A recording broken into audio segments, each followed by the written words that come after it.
Yasmat sarvam samutpannam characharamidam jagate idam namo nateshaya tasmai karunyamurtaye chitsabhanayakam bande chintadhika phalapradam aparna swarna kumbhabakuchashlishtakalevaram Har Namah Parvati Pataye Har Har Mahadeva Chitsabhesha Shiva Chidambaram Namah Shivakamyi Jagadambike Namah Sarase Namah Sarasaspataye Namah Sakhinam Puroganam Chakshushe Namo Dive Namah Prithivye Bhagavan Sadashiva is Panchakritya Parayana. Srishti, Sthiti, Samhara, Tirodhana and Anugraha are the Panchakrityas of Bhagavan, who shines with 5 faces called as Sadyojata, Vamadeva, Aghora, Tatpurusha, Ishan. Among the various forms of Bhagavan, the form which is very dear and near towards all the bhaktas is the form of Sri Nataraja. There are the famous 5 kshetras dedicated towards Lord Shiva, which shines as the 5 bhuta kshetras called as the Panchabhuta kshetras. And among those Panchabhuta kshetras, in Kanchipuram, Lord shines as earth. He is called as Ekambranatha, and he shines along with Kamakshi there. And as water, he shines in a kshetra called as Tiruvane Kaval. And there, he is there with Akhilandeshwari. And he is called as Jambukeshwara. As Agni, he shines at our Tiruvannamalai kshetram. And the name of his consort is Apita Kuchamba. And Lord is called as Arunachaleshwara. And at Sri Kalahasti, he shines as wind, air. Devi's name is Jnana Prasunambika and Bhagavan's name is Sri Kalahastishwara. Then as Akasha, as space, he shines in the kshetra which is called as Chidambaram. And there the name of the Lord is Ananda Nataraja. He is also called as Chitsabhapati, Chitsabheshwara, and the name of his consort is Shivakama Sundari. Today, it is our privilege to have Vidwan Dr. Madhusudanan Kalitchelvan amidst us in order to share his thoughts regarding this great Chidambaram, which always shines in the heart of all the Shiva Bhaktas. Many kshetras of Lord Shiva do shine in the heart of all the Shiva Bhaktas, but all the Nayanmars, wherever they went, they thought of this kshetra predominantly, and always they were greeting one and another by saying the word as Tiruchitrambalam, Tiruchitrambalam. So thus, it is a great opportunity for us, which is being given by Lord Parameshwara, to listen to the nectar-like words of a bhakta who is always there with Shivopasana. Hearing the words of those who have adored Lord Shiva in their hearts is truly a great blessing. On behalf of Shri Mahashivarathri Mahotsava Mandali,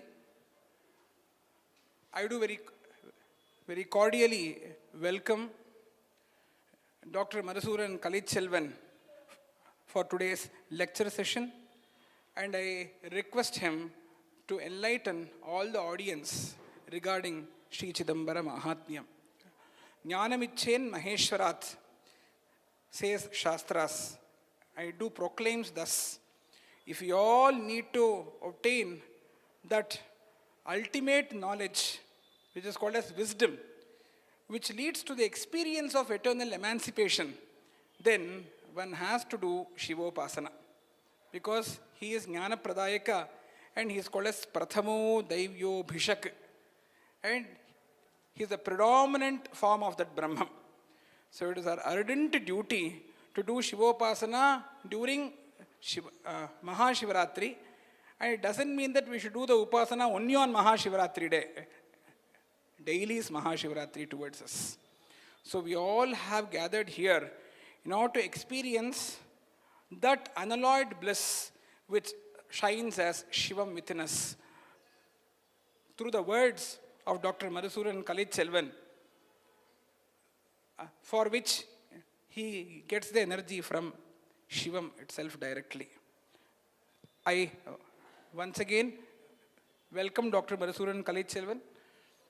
நம்ம மகாசிவராத்திரி மகோத்சவ மண்டலியின் சார்பாக வருக வருக என்று வரவேற்று இந்த திவ்யமான சிதம்பர மகாத்மியம் என்ற தலைப்பின் கீழ் இப்பொழுது சொற்பொழிவை ஆற்றுமாறு பிரார்த்தனை செய்து கொள்கிறேன். ஹர நம Parvati பதயே Hara Hara Mahadeva. Before he starts, a small introduction regarding Dr. Madhusudan Kalitchelvan is going to be done by my student Neha Shri.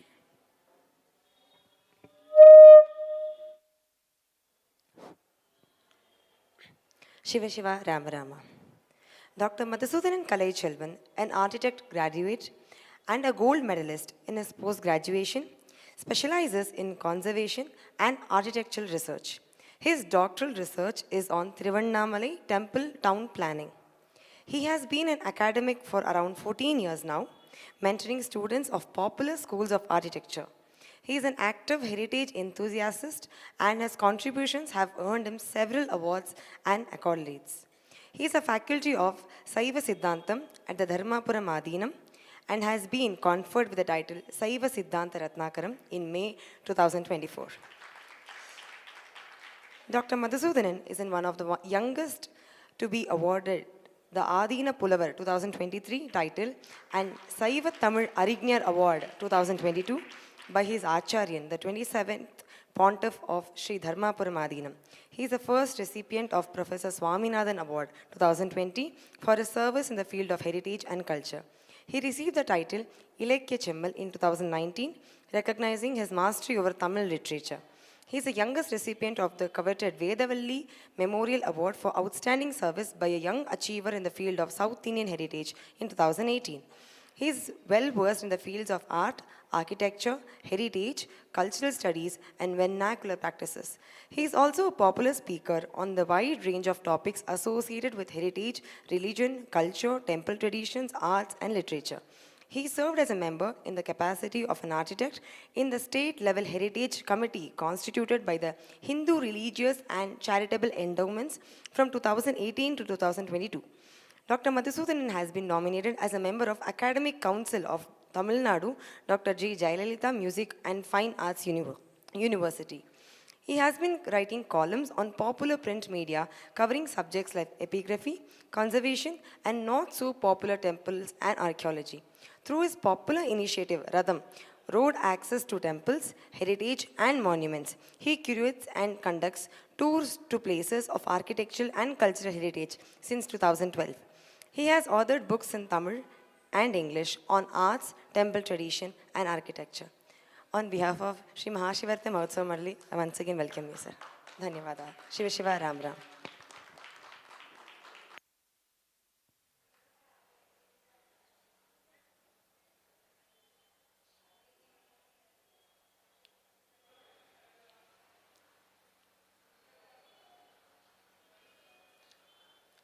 Namah Parvati Padaye தென்னாடுடைய சிவனே போற்றி எந்நாட்டவர்க்கும் இறைவா போற்றி ஆரூர் அமர்ந்த அரசே போற்றி சீரார் திருவையாரா போற்றி விண்ணாளும் தேவர்க்கும் மேலாய வேதியனை மண்ணாளும் மன்னவர்க்கும் மாண்பாகி நின்றானை தன்னார் தமிழளிக்கும் தன்பாண்டி நாட்டானை பெண்ணாளும் பாகனை பேணு பெருந்துறையில் கண்ணார் கடல் காட்டி நாயேனை ஆட்கொண்ட அண்ணாமலையானை பாடுதுங்கான் அம்மானாய் சித்தம் தெளிவீர்கள் அத்தன் ஆரூரை பத்தி மலர்த்தூவ முத்தி ஆகுமே ஓட்டை மாடத்தில் 9 வாசலும் காட்டில் வேவதன் முன்னம் கழலடி நாட்டி நான்மலர் தூவி வலம் செய்யில் வாட்டம் தீர்த்திடும் வான்மியூர் ஈசனே. நீரூரும் செஞ்சடையாய் நெற்றிக்கண்ணாய் நிலாத்திங்கள் துண்டத்தாய் நின்னை தேடி ஓரூரும் ஒழியாமே ஒற்றித்து எங்கும் உலகமெல்லாம் திரிதந்து நின்னை காண்பான் தேரூரும் நெடுவீதி பற்றி நின்று திருமாலும் நான்முகனும் தேர்ந்தும் காணாது ஆரூரா ஆரூரா என்கின்றார்கள் அமரர்கள் தம் பெருமானே ஆரூராயே. கார்பொருவும் கருங்கூந்தல் செவ்வாய் வெண்ணகை பச்சை கன்னியொடும் தார்கமள் பூங்காந்தளந்தோட் குமரனொடும் மணிசிங்காதனத்து மேவி சீர் பரவுவான் புலவர் நினைந்தன யாவையும் நல்கி சிறப்பின் வைகும் வார்ப்புணல் சூழ்வயல் கமலை தேவர்கள் சிந்தாமணியை மனத்துள் வைப்பான். எல்லோருக்கும் வணக்கம். எல்லாம் வல்ல ஆரூர் அஜபாநடன கமல வசந்த தியாகராஜ பெருமான் திருவருளும் இமையாளும் தர்மபுர ஆதீன குருமகா சன்னிதானங்கள் ஸ்ரீலஸ்ரீ மாசிலாமணி தேசிக ஞானசம்பந்த பரமாச்சாரிய சுவாமிகளுடைய குருவருளையும் சிந்திக்கிறேன். இன்றைய தினம் ஒரு சுதினம். இந்த பிரதோஷ காலத்திலே அதிலும் மகாசிவராத்திரி விரத தினத்தை முன்னிட்டு நடக்கக்கூடிய ஒரு மகோத்சவத்தில் பெரிய வித்வான்களை எல்லாம் கொண்டு சொற்பொழிவு நிகழ்த்திய இந்த மேடையிலே அடியேனையும் ஒரு பொருட்டாய் கொண்டு சிதம்பர மகாத்மியம் என்ற தலைப்பிலே அடியனுக்கு தெரிந்த சில விஷயங்களை இந்த சபையிலே சமர்ப்பிப்பதற்கு உத்தரவிட்டருளிய இந்த மகோத்சவ மண்டலினருக்கு அடியேன் கிருத்தஜ்ஞதை தெரிவித்துக் கொண்டும் இவர்கள் ஏற்பாடு செய்திருக்கக்கூடிய இந்த உற்சவத்தில் அனுதினமும் இருக்கக்கூடிய அந்த காரியக்கிரமத்தை பார்த்தபோது எப்படி சிவபெருமானை கொண்டாட வேண்டும் என்று ஒவ்வொரு அடியார்களும் ஆசைப்படுவார்களோ அதற்கு ஒரு உதாரணம் போலே அமைத்து கீத கைங்கரியம் நிருத்திய நாடகம் என்று எல்லா விதத்திலும் எம்பெருமானை ஏற்றக்கூடிய போற்றி பரவக்கூடிய ஒரு சங்கல்பத்தை ஏற்றுக்கொண்டு அதையும் 20 ஆண்டுகளுக்கு மேலாக மகோத்சவம் என்ற சொல்லுக்கு பொருத்தமாய் மகா உற்சவமாகவே இதை செய்து வரக்கூடிய சிவபுண்ணிய சீலர்களுடைய திருவடிகளை மனம்மை மொழிகளால் வணங்கிக் கொள்ளுகிறேன். நடமாடும் கோயில் என்று அடியார்களுடைய திருவுருவை திருமூலத்தேவநாயனார் சொல்லுவார். Each devotee is a walking temple, a portable temple for that matter, with a shrine situated right here and Sri Parameshwara enshrined there. Now here I see such devotees who literally carry a temple with them. To believe that all these Shivamurtis here are being worshipped by common people like us makes us feel a little ashamed that what exactly are we doing with life. When we have such devotees to be taken up as examples, to house Panchamurtis in their residence and to reconstruct the Chidambara Vilasam here, right here in front of us, and to bring it over to a city like Bengaluru and to make Chidambaram happen every day here is no mere deal. I am not sure if praying to them is enough to express my joy and appreciations, if that is a worthy word to be used there, for their commitment towards Shaiva Samayam. Propagating Shaiva Siddhanta has been bestowed upon people who can only do it. And here I see a Mandali which is striving to take up the noble task, which has been initiated by none but Shri Sadashiva himself, propagated by Shri Nandikeshwara in what is called as the most celebrated Nandi Parampara, and brought down to us through several acharyas who walked the path laid down by Shiva. I am immensely happy to be a part of this Mahotsavam and to be sharing what little I know about Chidambara Kshetram, what little I have been informed by acharyas on this Maha Kshetram. The story of Chidambaram, if I may call it so, starts from a very unexpected place. Ksheerabdi, Tirupparkadal. While most of the Puranas, especially Shaivapara Puranas, starts from Tirukailayam, here we have the story of Chidambaram starting from the abode of Sri Mahavishnu, the cosmic milky ocean, Ksheerabdi, where Adisesha, the eternal servant of Mahavishnu, who has been bestowed with the duty of coiling himself up as the sacred bed on which Sriman Narayana lays down, performing what is called as Yoga Nidra. Shiva Yoga Nidra. Who better than Shiva to be meditated upon at every opportunity that you earn? Mahavishnu was smart enough to chant the Panchakshara and visualize Shiva through every breath of his. Not to forget that Sri Tyagaraja Swami was his Anmartha Murti, quite literally placed him on his chest and prayed to him. So he is an ardent devotee of Sri Parameshwara. And as he was one fine day chanting the Panchakshara and meditating upon Swami, Adisesha, who so used to carry Sriman Narayana, suddenly felt two things that looked abnormal, that looked very new for the day. Very curious to know what was happening, he bent down his 1,000 hoods to spot a smile on the face of Mahavishnu, which he has never seen before. That is how special the smile was. Adisesha was very curious. Without a second thought, he thought of disturbing the Yoga Nidra by praying to him at his feet. Swami, this is very new. I'm Adisesha. Through the yugas I have been carrying you. I've never seen this smile on your face. And as your smile broadens, I feel that the weight with which you usually carry yourself has also increased. I know you inch by inch. There are occasions where Mahalakshmi is not a part of you, but me, I've always been by your side. So this is very new to me. All of a sudden, you've just put up on weight. And I sense this smile, which is very, very divine.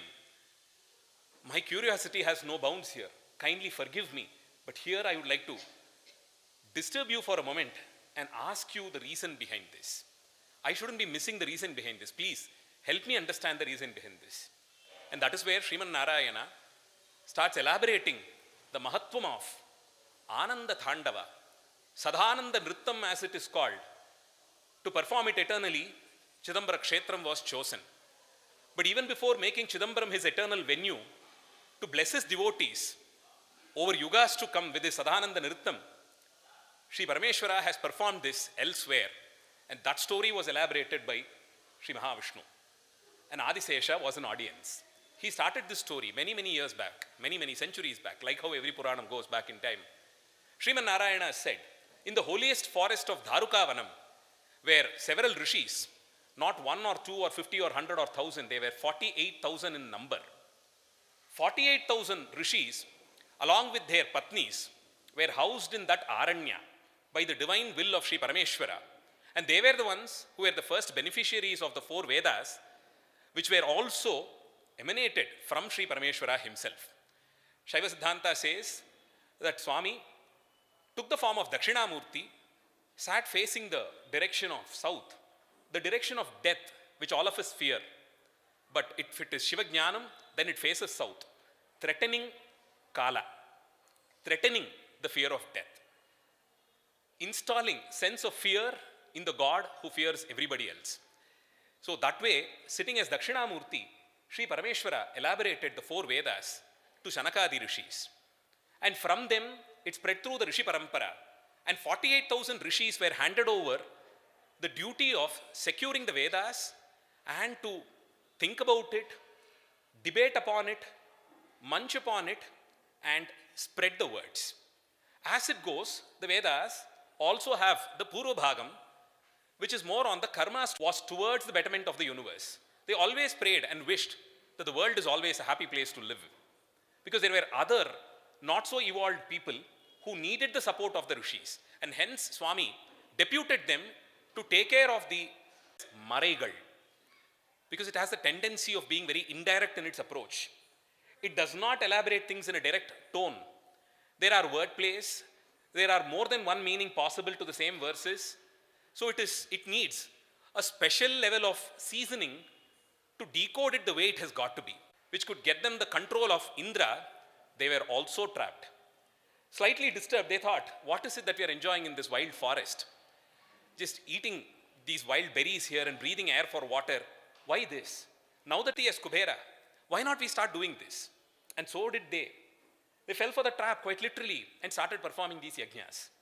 And slowly their track shifted, forgetting the better purpose or the better benefits of the Vedas as it was bestowed upon the rishis by Parameshwara. They fell for this trap. And with them performing these yajnas, we had the Rishi Patnis who were known for their modesty, suddenly developing the sense that who could match us in being modest? Modesty as a sense can also bring in ahankara this way. And the Rishipatnis themselves fell for it. And this scene created a sense of trouble. And this was taken to Sriman Narayana by Sri Narada Maharishi. He took it up with Narayana and said, no, this is not what should be happening. This is an area of concern and it is time you act upon this. Sriman Narayana, who when triggered always runs to Sri Kailasha, went to Parameshwara, fell at his feet, did Pradakshina Namaskaram, chanted his name, Shambho, Parameshwara, I am here with a request to you. Swami, who knows it all even before we can think about it, as Appar Swamigal says, Ulluvar Ullittrellam Udanirundu Arudi. He's sitting right here, knowing much before us what we are going to think, what we are going to say, what we are going to act. He knows it all even before we do it. So he knew what brought Sriman Narayana that day, praying to him. And as if he didn't know, he said, what is the concern now? Vishnu, go ahead, tell me what it is. How may I help you? And that is when Mahavishnu told what was happening in Dharukavana. And he said, it is high time we intervene here. Now, if this is going to continue, it might collapse the system. And so each of them would become self-centered. And if the rishis themselves fall for it, think about the common mortals. We cannot allow this to happen. Please, we need to intervene here. And Swami, who is a Nitta Vinodha, who is so fond of performing leela vinodams every moment and every second in his bhakta's life, said, well, we'll go. I have a plan for this. And in order to trick both of them and bring them back to senses, he said, Mahavishnu, you are Maya Shakti Swarupa. Take the form of Mohini, the most graceful one, whose beauty, whose charm can make anybody follow her. And Swami took the form of Bhikshatana Murti, that unique form where there is no alankara at all on Swami, but the grace has no match. This is the speciality of Sri Parameshwara. He comes down as Kalyana Sundara to take the hands of Devi in wedlock every year, and he's dressed up in the best of costume. So much jewelry, so much silk and perfumes and crown and whatnot. He's still Parameshwara to us. And then there are occasions where he comes down as Kankala Murti or Veerabhadra, not even a loincloth around his waist. There are just snakes crawling on him with his hairdo in his own way as he feels, carrying nothing but a very crude trident in his hand. But who can match his grace there also? All that he wears when he comes down as a Bhikshatana Murti is a high-heeled pair of sandals. And he just walks. And Shekidar says, whenever Swami walks down with a pair of sandals, the Vedas double up as sandals. And what is their job there? They go around chanting Parag to Swami, telling out to the world, hey, look, Swami is from the Kailasha. He has just started on his journey. Look out for all the leela that he is going to perform. This is where he is going to end up. Gather around there to see the leela vinodam. That's what the Vedas do. செங்காட்டங்குடிக்கு சிறுதொண்டருக்கு அனுகிரகம் பண்ணுறதுக்கு சுவாமி எழுந்தருள்றார். அப்போ அவர் போட்டுட்ட திருவேடத்தில் இந்த பாதுகை வேதங்கள் பராக் சொல்லித்தான். சிறுதொண்டர் கிரகத்துக்கு சுவாமி எழுந்தருள்றார். உலகத்தில் எங்கேயும் நடக்காத ஒரு அற்புதம் நடக்க போகிறது. அத்தனை பேரும் அங்கே வாங்கோ.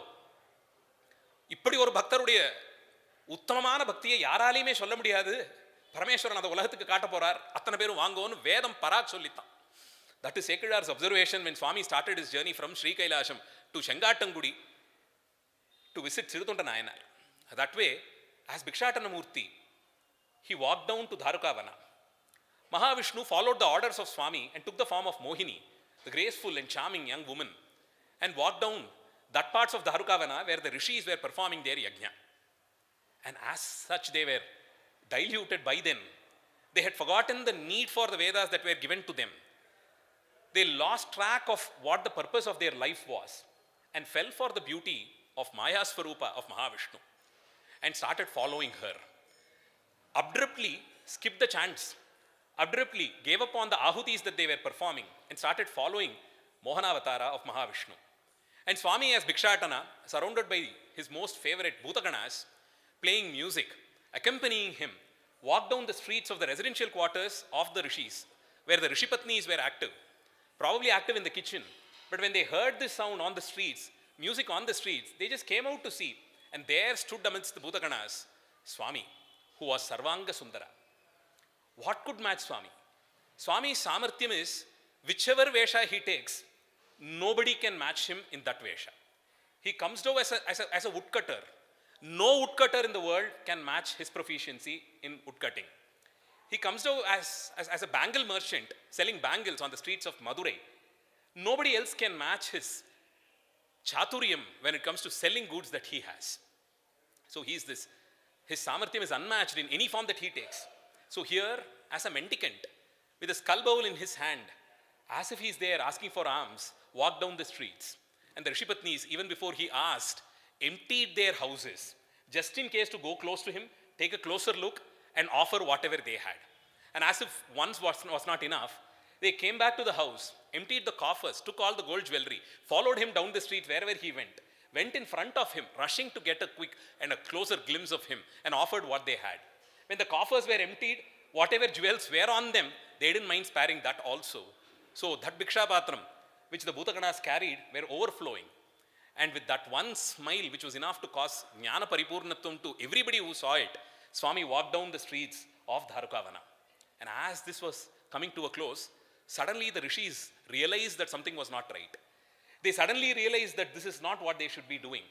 And they suddenly realized that this is some kind of a tradition probably brought in by somebody to intervene in their yajnas, disturb them and bring them down. As this sparked on them, they heard the Rishipatnis running towards them and said, Swami, please forgive us. Something very unusual happened today. Through the streets of our residences, there walked a man whose majesty, whose gait was unmatched, with a skull bowl in his hand, without even a loincloth. As he walked down on the streets, he forced us follow him. We lost our senses, we lost our control, and there our modesty was challenged. Now we are here, please forgive us. The rishis decided, now this seems like a black magic. Somebody has played a trick with both of us, and both our proficiencies have been challenged here. And that is when they thought, if this fellow comes this way, we'll have to deal with him. And as they were thinking this, Bhikshatanamurti came down towards the Yajnashala, towards the Barnashala, and the rishis immediately commenced an Abhichara Yajnam, thinking that they could control Swami through this mantrapalam and the ahudis that they could give. After all, the Vedas are none but Swami's commands. If there is anything that can control the power of Vedas, it can only be Swami. As the tradition is, during every Samhara Kala, Swami dissolves the Vedas also as a part of him and brings it out during the Srishti Kala in the subsequent Yuga. So the Vedas are mere commandments of Shiva. So as the Abhicharam was performed, several weapons came out of the Yaga Kuntam. As it approached Swami, gracefully each of the weapon fell at his feet, only to be accepted by Shiva as an abharanam on him. Through it came an axe, a very sharp axe. Swami was in need of one. He wanted a very, very sharp weapon with a blade in it so that he can cut off the cords which binds us to this physical world. The cords are so strong that Swami wanted actually a weapon which had a sharp blade to cut the cords off. The madu that he holds in hand, the axe. And that became an abharanam for Swami. Shiva never carries any weapons as an astra. It is all an abharanam on him. Jumping out of the fire came a chardhulam, a tiger, tried pouncing upon him, only to be deskinned by him and used around his waist as an angavastram. Similarly, several dwarf bhutaganas came out. All of them merged into one form, only to be a pedestal to hold the holy feet of Shiva. Came out of it several goblets of fire, weapons that just spit fire out. All of it got together and Swami held it in his hand. And came out of it a roaring elephant. And as it approached Swami, he reduced his form into something lesser than an atom, anuvukku anuvai, as Avayar says, and entered the abdomen of the elephant, stood there for a while and saw the entire universe drowning in darkness. Not knowing suddenly why this chaos, Devi along with Subramanya came down to Dharukavana. Your dad said he has some job at Dharukavana. If at all anybody is causing all this chaos, it should be your dad. Let us go and check out on him.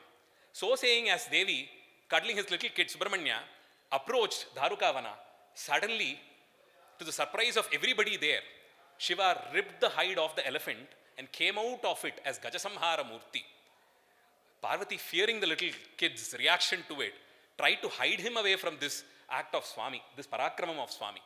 There are beautiful depictions of this Gajasamhara Murti where the emotions of both Devi and Subramanya are captured in many different stone and wooden paintings and whatnot. In many, many expressive ways, several artisans have brought this out in almost all different artistic endeavors across India. Several kings have got this Gajasamhara Murti brought out. That's a Jnana Swarupa of Shiva, where your Ahankara is ripped off. So Gajasamharam was also a part of this leela Vinodham. And so likewise, several of these weapons that came out of the fire pit from the Ahuti, from the Yajna Kundam there, ended up becoming weapons or abharanams on Shiva, which stayed there eternally. So if you ever wonder, where did this tiger hide that Swami uses as an Angavastram come from? Or this elephant's hide which he uses as a blanket around him come from? Or the axe that he holds? All of these were a result of this Yajnakundam at Dharukavanam. Not knowing how to handle the situation, realizing that this has gone far beyond their expectations, the rishis thought, let us request him as to what is happening. He seemed to be mighty powerful, more than us, more than what we can handle. Now here, let us stop for a while and ask him what is happening. And that is when they ripped off of their Ahankara, approached Swami, requested him to tell them the truth of whatever is happening, realizing that there is much more than what they could. Swami quietly started performing the Anandanrittam.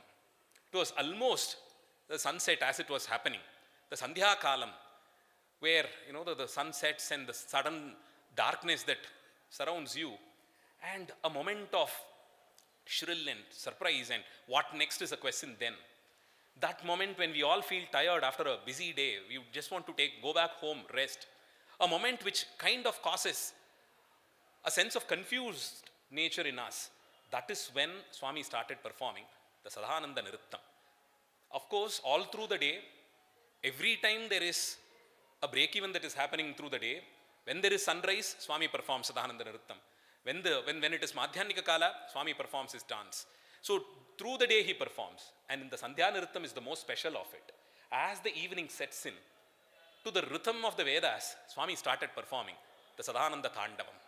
And as he elaborated the Tandavam, with every angam of his, concurring with the music, as he performed this Tandavam, all the 108 Karanas as he performed, accompanied by music, witnessed first by Devi, Isatandava Sakshini as she is called, only to absorb all that emanates from his dance in her and bestow us whatever we can take. If you ever wonder what is Shivakama Sundari doing there, witnessing this Tandavam day in and day out, it is because she is the one who conducts the transformation of power from Swami's Tandavam.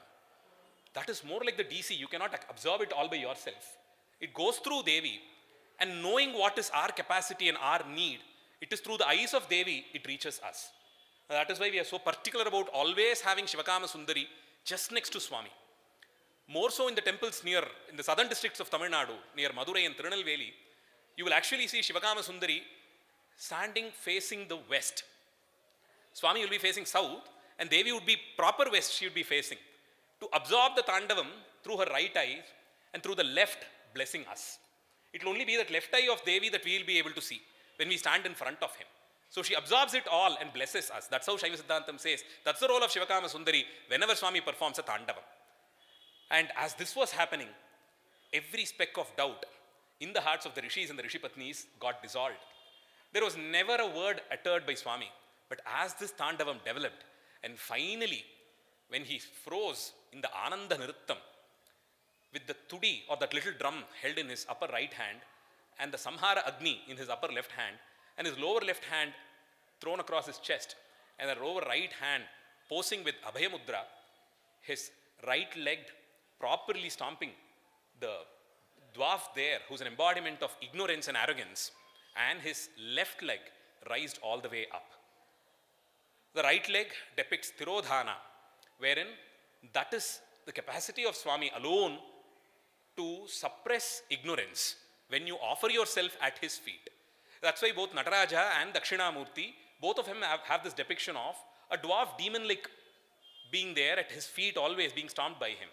That's not a devil depiction as such. It is a personification of arrogance and ignorance that gets stomped only at his feet. And the left leg would always be upraised. That is because that is the Anugraha Bhagam of Swami.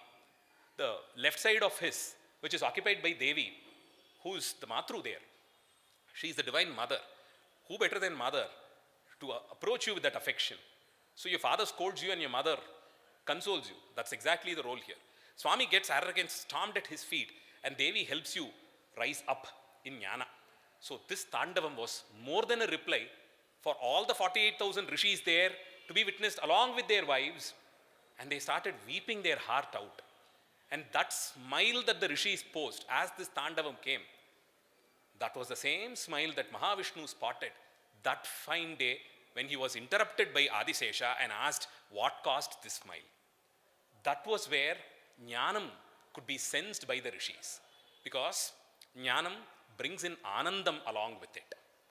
Jnanam of even very meager things like mastering a culinary skill. Little kids, what brings them more fun than learning to drive a cycle by themselves? If such Samanya Jnanam can bring in so much Anandam, imagine this is Brahmatattva Vicharam, and they have cleared that exams and up there they are. And they could understand what is the Anandam of gaining Brahmajnanam. And so did the rishis of Dharukavana, praised him, thanked him through several stotras and Vedabhagas, chanted his praise and performed namaskaram several times to accept his supremacy and say, if it is jnanam, it is you. And when there is a jnani, he worships you. When somebody worships you, he becomes a jnani. It is two-way round. You gain jnana by performing Shiva Puja. And what do you do after gaining jnana? You still continue performing Shiva Puja. That is the beauty of Shiva Puja Tattva. Unlike any other puja, which is more an upachara, Shiva Puja is a transformation of philosophical knowledge as you perform it every day. That is how the Shaivagamas have compiled the Paddhati for Shiva Puja. So here Mahavishnu said, well, I meditated upon this Anandatandavam, to which I also stood in audience. I witnessed it along with Mahalakshmi, along with Brahma, Saraswati, all the Devas, who not? All of us got a glimpse of his Anandatandavam. Now Adisesha had a very deeper question. Well, very good, good for you. Where did I go when all of this happened? Why was I not in audience as all of this unfurled? How did I not even know about this happening? And that is when Mahavishnu said, you had a better duty as commanded by Shiva. That very moment, you took the load of the universe on your 1,000 hoods as you've been commanded by Swami. And Adisesha said, for performing a duty as commanded by Swami, why was I punished of not being witnessing this Anandatandava? And that's when Mahavishnu said, well, good for you. There is somebody else also down there in Bhuloka, in the Dakshina Bharata Desha, performing a penance so long to witness this Anandatandava. Maybe it's not a bad idea for you to join him in that very kshetra so that you can also stand in audience to get the glimpse of this Anandatandavam as Swami is going to perform. Adisesha was very happy, relieved. He said, when is this happening? Where is this happening? Can you please guide me? Who better than Mahavishnu to sing the praise of Parameshwara? He said, well, this is happening in a kshetram called Tillai Vanam, a forest full of Tillai trees. The speciality of the Tillai tree is, it has its roots overgrown and holds on to the soil. It is a mangrove, a very, very protected biodiversity zone, in fact, in this part of very close to Chidambaram, in this place called Killai, on the seashore. And that tree doubles up as the Salavriksham for Chidambara Kshetram also. Back in 2004, Adi Bhautika karma caused a lot of stress on the eastern coast of India, southern part of eastern coast, with a tsunami happening. Kadalur, which is a couple of kilometers before Chidambaram, up north, was very badly affected. So was Karaikal and Nagapatnam, which is venue for Anandathandavam. Only Nataraja knows when, stood as a barricade of protection when such a natural calamity hit the shores. That very sacred kshetram, Mahavishnu said, is awaiting you. Go down at once, join yet another Maharishi who's there, whose only purpose of life, as advised by his father and as realized by him, is to perform Shiva Puja to visualize Anandatandava. There is a Maharishi. And Adisesha now asked him, who is this Maharishi? Tell me, how do I identify him? And Mahavishnu enters the chapters of what is called as Pundarikapura Mahatmyam, which talks about the first and the foremost Bhakta of Sri Nataraja Swami, who caused the arrival of Nataraja at Chidambaram. Let me tell you about the story of a Maharishi called Madhyantana. A Maharishi called Madhyantana, who was an eternal resident of Kedarishwara Kshetram in the Himalayas. And he was there every day performing Shiva Puja. He was worshipping Kedarishwara Murti. for centuries together, praying him to help his progeny continue Shiva Puja as he has done. He was not married, but requested Shiva to bless him with a kid who knew nothing but Shiva only. And Shiva said, well, that can be answered too, but go down south to the Dakshina Bharata Desha, in the Kaveri Pradesha, where there is a forest full of tillai trees. Stay there in the outskirts of the forest. Worship me there. I shall bless you there.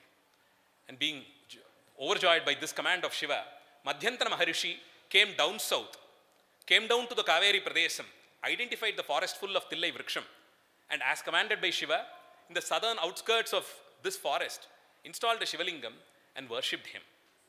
Till date in Chidambaram, the southern parts of Chidambaram Kshetram, the outskirts of Chidambaram, a not so well known, very, very humble shrine of Shiva as Madhyantaneshwara is still there, awaiting more devotees to come. And that Mulalinga Murti who was worshipped by Madhyantara Maharishi himself. It has been described, its location has been very clearly given in the Chidambara Purana. And there you have Madhyantara Maharishi who worshipped Shiva there. And as desired by Shiva, one fine day he blessed him with a baby, a boy, a child who was engrossed in Shiva Bhakti, who grew up knowing nothing but Shiva. All that he knew was to propitiate Shiva through Shivarchana, performing Abhisheka to Shivalinga Murti. His father taught him the Pushpa Vidhi as prescribed in the Shaiva Agamas. Offering one fresh flower to Shiva or one leaf of Bilvapatra is more than enough to win him over. That is how you say, I belong to you. That fresh flower there represents your Atma. That is why you offer it at his feet. I do not belong to me. I do not own anything. I am yours at your feet. That is the whole point of performing an Archana. So if it is that Atma Samarpanam, you can imagine how pure the flower should be. Shaiva Agamas talks about setting up gardens to support Shiva Puja in Shiva temples. And guess what? The garden has got to be covered by really tall compound walls. So tall that a random person cannot even see the flowers that are grown there. Because once somebody sees the flower, gets moved by the texture or the fragrance or the color or the form, the flower loses its quality to be offered to Shiva. It just loses its purity. And it was very, very protected. There are several Shiva Puranas, Sthala Puranas, which talks about how venturing into the gardens of the Nandavanams, which were exclusively for Shiva, met out such persons with a lot of punishments. You have references to a Vanam called Sampadi Vanam in Manimekala Kavyam, a Kavyam in Tamil. It's not even a Bhakti Kavyam. It is about a Buddhist monk called Manimekala, which talks about Kaveri Pumpatnam, the ancient port town of Chola Desha, where a bird called Sampadi maintained a garden, Sampadi Vanam.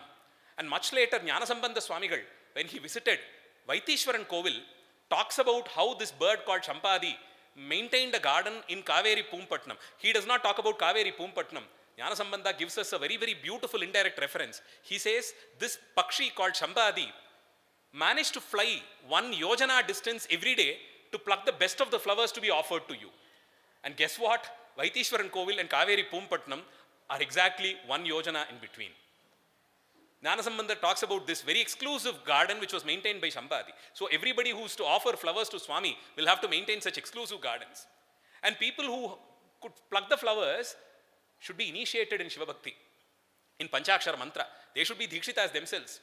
To carry a basket tied to a pole so that the basket does not come in touch with you. Never touch the flower by its petals. It has got to be plucked with the stalk.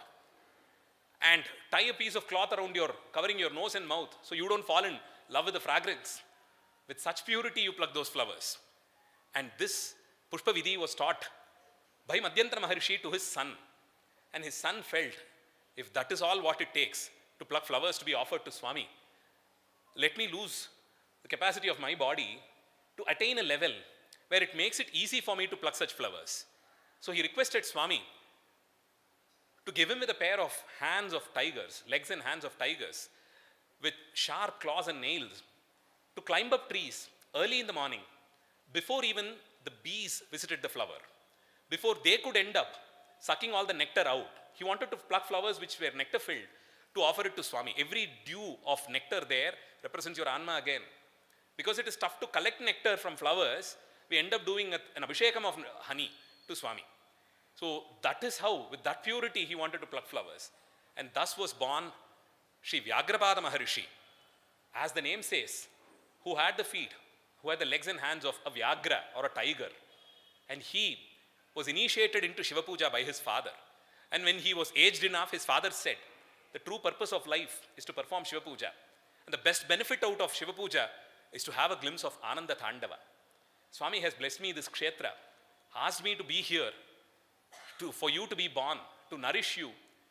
And now it is time, my dear son, perform a Shiva Puja all by yourself. Have an Anmartha Murti. Worship him day in and day out, till such times that you hear the divine commands of Swami to witness Sadhanandatandava. Saying so, the Maharishi gave him leave, and Vyagrapada Maharishi was all by himself now. Ventured into the Tillai Vanam, the most sacred of all the Aranyas. There installed a Shivalinga for himself as Vyagrapurishwarar, which is to the west of Natarajaswami Kshetra, the Natarajaswami Sannidhi there, and which is popularly today called as Ilamayakinar Koyil, because that was where much later this Nayanmar, who was a potter by birth, called Tirunila Kandar, was brought into, or was initiated as an Nayanmar by Swami through his leela vinodam, and he was blessed back with his Yavvanam or Ilamai, and hence Swami is called as Yavvaneshwara or Ilamayakinar. That is Vyagrapada Kshetram, where Vyagrapada installed a Shivalingam all for himself and started praying to Swami. Mahavishnu, now going back to scene 1, suggested Adisesha to go down to the Tillai Vanam, greet Vyagrapada Maharishi, stay along with him, and as per his command, perform a Shiva Puja for yourself. Now Adisesha had to part with Mahavishnu, but he has been the eternal servant. He cannot give up on his service all of a sudden. So commanded several of his friends, who were also snakes of course, to support Swami there, be his coil, be his bed, be his carpet as he walked, be his umbrella, and serve Mahavishnu till he comes back. And appointing them at Sri Vaikunta as Kshirabdi, he came down as Patanjali. Shaiva Siddhanta Acharya say that this Patanjali is different from the Yogacharya. Because Yogacharya Patanjali says that Murti Aradhana is not a mandate. If you want to, you can have a Murti Aradhana. So Shaivagama Acharya say that this Patanjali is different from the Patanjali who gave us the Yoga Sutras. So Patanjali comes down and had a darshan of the Tillai Vanam. And as he wandered into the forest, happened to see Vyagrapada Maharishi. Paraspara Shiva Bhaktas exchanged their interest in the Anandatandava and exclaimed their meditation, their penance all along. And as commanded by Mahavishnu, Patanjali also installed a Shivalinga, called him as Ananteshwara, who is also situated within the western, in the western direction of Chidambara Kshetra, just behind the Kshetra which was started by Vyagrapada Maharishi.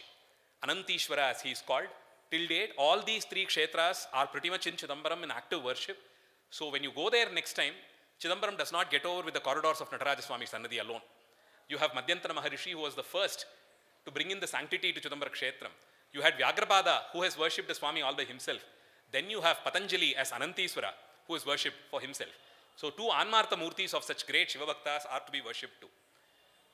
As they were both in the process of worshipping their own Anmartha Murtis, Swami, one fine day, commanded them through an Ashariri. He said, wander further deep into the Tillai Vanam and spot the most luminous Shivalingam, a Swayambhu Murti, Moolama Yengum Mulaittane, as Appar Swamigal says, the one who just cropped out as the primordial cause for everything and anything around. The Moola Murti, who caused the construct of this universe as it is seen today. Go, find him, search for him, and both of you together worshipping him. And as per the divine command, both of them wandered further into the deep forests of Tillai Vanam, and beneath a Tillai Vriksham spotted the Moolalinga Murti, Sri Moolanadar, as he is worshipped till date. Along with this divine consort, Umaya Parvati, embodiment of grace, Devi and Swami were there to be worshipped by these 2 great Shiva Bhaktas, Patanjali and Vyagrapada. And as this was happening, the divine command of Swami to come down to Bhuloka to perform his Sadhananda Nirtam, to eternally freeze in the pose of Anandatandava Murti at Chidambara Kshetram, the most divine time for nearing. And the Kailasha Vasis, who were well informed about this divine incident, took leave from Kailasa by the divine command of Shiva, started coming down and found themselves shelter in the Thillaivanam. As the day was nearing for this most divine of the activity of Thillaivanam to happen, there was a sudden increase in the footfalls in the Thillaivanam. And this bothered somebody who has been a much earlier resident of Thillaivanam. None but Kali Devi, a form of whom has been put in charge by Swami to protect the Vanam, the Vanantara, from not so comfortable, infamous elements who might find shelter there and cause trouble to the people. So there is one Kali who has been deputed to every Vanam. If you go to Shvetaranyam, Thiruvenkadu, you find a Venkattu Kali, Shvetaranya Kali. So in any Vana you go, there will be a Kali who protects the Vana.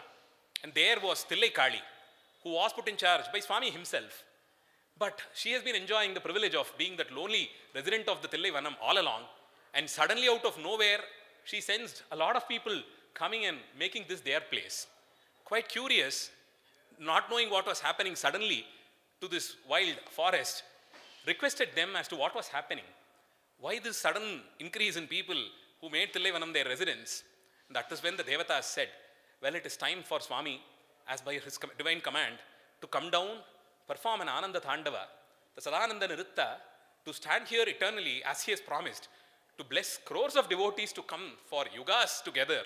Stand there in that Anandatandavam, the mere meditation of which brings in happiness in the minds of his devotees. By the mere darshan of which you're relieved of all your pains.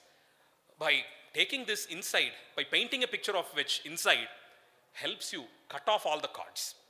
And as Kali was curious to know that this is going to happen, she had an objection. She said, this Vanam was all mine.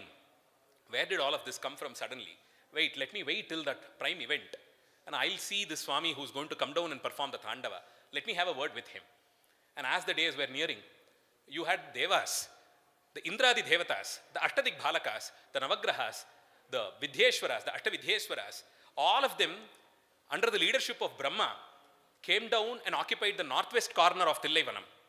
And they had to wait there till the moment to come. And there they installed a Shivalinga called Brahmapurishwarar. And that Kshetra is still there to the northwest of Chidambara Kshetram in a place called Tirukkalancheri, where there is a beautiful Chola period temple which houses this Murti called as Brahmapurishwara, who was worshipped by all the Devatas starting from Brahma. And they were there busy performing Shiva Puja. What could bring better joy than performing Shiva Puja? So the living beings, without an iota of doubt, all of us can perform Shiva Puja. Devi, as the first performer of Shiva Puja, explains to us the joy that it can bring, the benefits that you reap out of it. What is the benefit? To understand that no benefit is better than earning Shiva himself. What else could be a better earning in life than but Shiva? As Manikavachakar says, Unnai peralame, Adudal unnai peralame, Tandadu untannai, as he says, I've earned you. And you know what? This barter seems to be a smart, in my favor. I only offered myself, this lowly thing, but I earned you in return. Now this exchange seems like in favor of me. I think I'm more a Samarthyasali in this barter. I won in this. That's how Shiva is easy to his devotees. He gives us himself and earns us. What is he not with to earn us? He helps us come out of this frame of me and mine, I and mine. Once you offer it, that is the bali that he takes when he comes down as Bhikshatana Murti. The bowl that he holds, the skull bowl there, is to offer our ahankara and mamakara, get rid of it, to be that pure self which attains Shiva easily. So here again, the Devatas were performing Shiva Puja on one side, Patanjali and Vyagrapada were performing Puja to Trimulanatha, and as Thillai Vanam was gearing up for the moment, that special occasion came. Shiva is not framed by time. He is much beyond time. He commanded time over the god of death. He commanded death over the god of death. That's where he is. The 8 heroic deeds of Shiva gives us the clue as to how Shiva alone is Paratattva. Kama Samhara and Kala Samhara, the burning of Manmata, Kama, pleasure, and winning over Yama tells us that it is Shiva who is only the Paraswarupa. Every other devata had fell for kama and kala. Every other avataram comes within the frame or command of both kama and kala. It is only Parashiva who couldn't be approached by them, who couldn't be won over by them. So these heroic deeds, the Ashtavirachayal of Swami, gives us a clue that he is Paraswarupa. He is the only Paraswarupa. I mean, Paraswarupa can only be in singular. There cannot be many. And if you still question as to who it is, see, he is the one who pronounced death over the god of death. He was the one who could frame kama. He was the one who could never be approached by pleasure or lust or interest or want. While you have all other devatas who wanted something and meditated upon Shiva, here you have Shiva. There is no iconography of Shiva where you see him with his hands folded. While in the Lingodhava Murta, Brahma and Vishnu have been designated to be in Anjali Mudra, there is absolutely no iconography of Shiva at all in the Shilpa Shastras where you see him with an Anjali Mudra. Because this is a meaningful mudra. You can only perform it in front of people to whom you pray, to whom you submit, to whom you offer yourself. Bring in somebody who is prayworthy by Shiva. There is nobody. So there is no concept of Shiva with an Anjali Mudra. And here you have the devatas all waiting for that moment. Though Swami is not framed by time, he has promised that this most auspicious moment, I'll be there. Of both the Ayanams, the Uttamam is the Uttarayanam. Of all the Masa, you have the Magha Masa. Of all the Nakshatram, he had Pushya Nakshatram. In the Varas, he chose Guru Vara. And in the Tithi, it was Paurnami. And in the Kalam, it was Madhyana Kalam.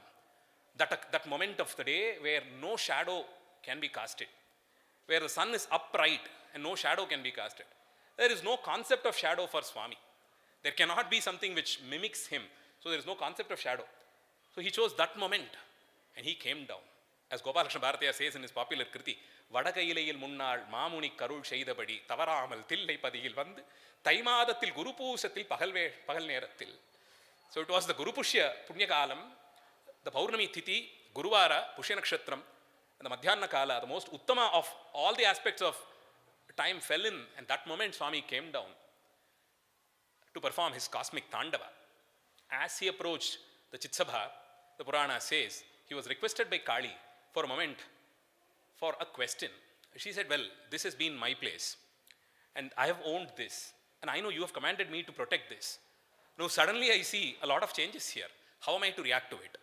Swami said, take it as it comes. And Kali said, well, if that is the case, prove me wrong, prove me lesser to these people and teach me how it is to take things as it comes. And that is when the popularly explained competition within quotes of Nritta between Swami and Kali happens. Kali Tattva is different from Parvati Swarupam because Manikya Vachakar, I'll be talking about it later, says very clearly that Kali was taught a lesson there, which was more for us to learn.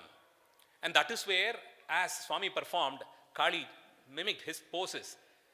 Every anga, as he twisted, turned and rotated, Kali tried replicating it. And finally, there was this occasion when the Spatika Kundala fell down and Swami used his Tiruvadi to hold on to it and lifted his feet all the way up to wear it again.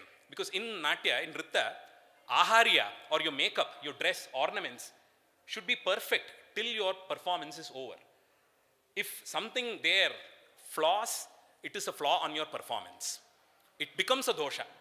So Swami's Kundalam cannot fall down and Swami cannot pause for a moment to bend down, lift it again, wear it over and then start continuing. That cannot be the case. So he made this correcting of Aharya as a part of his Tandava, managed to lift it all the way up and wore it back again. And Kali was clueless how to replicate this. Please note, it was not an act by Swami to put to shame Kali or anything like that. We cannot even think such in concepts. I mean, it is Parashiva. Do you think that is how he could teach Kali a lesson? Extremely unfortunate that some Pauranikas in the 20th century got it all interpreted in their own way and brought it to such lowly interpretations. This was an occasion for Swami to teach us Kundalini Yoga, where the Spatika Kundala depicts the Kundalini, and starting from the Ida and the Pingala Nadi, which starts from your toes, Swami lifted it all the way up, rested it in every Adhara Chakra from his Mooladhara, and took it all the way up to the Dvadashanta. And as he performed this, the Kundalini, which was represented by the Spatika Kundala, rose up above there. And that is when Kali was instantly taught the Ashtanga Yoga and the Ananda that you get by getting released of Kundalini, taking it all the way up to the Dvadasanta and offering it at the feet of Tandava Murti. And as Kali saw it, not that she couldn't replicate it, this darshana was enough for Kali to win over whatever stopped her from approving Swami there and said, I accept you. You are Parasvarupa. That is how seasoned she was. One moment, that darshana of Urdhva Tandava, where the Kundalini rises up in one straight line across your spine, and Swami's feet all stood in one line, in a linear way, and the Kundalini rose up there as the Spatika Kundalam. And Kali accepted it, absorbed it, and was taught Yoga Tandava there. And she accepted Swami. And there was no more of weight to be witnessed by all the Devas, as propagated by Patanjali and Vyagrapada, putting them as the first beneficiaries. Swami is said to have jumped down from the Nritta Sabhai, where this yoga exploration happened, and ran towards Kanaka Sabhai. In Chidambaram, the temple is conceptualized in a way that the center of the shrine is what is called as Chitsabhai. Right in front of it is Kanaka Sabhai, and a few meters away from it is Nritta Sabhai. It is a belief that right there in the Nritta Sabhai, this conversation between Swami and Kali happened. It is a very beautiful jewel of architecture by the later period Cholas, who have conceptualized it in the form of a Ratha Mandapa, with massive stone wheels and horses and elephants pulling it. And it is believed that is exactly where the Urdhva Tandavam happened. And standing there, you can get a darshan of Nataraja.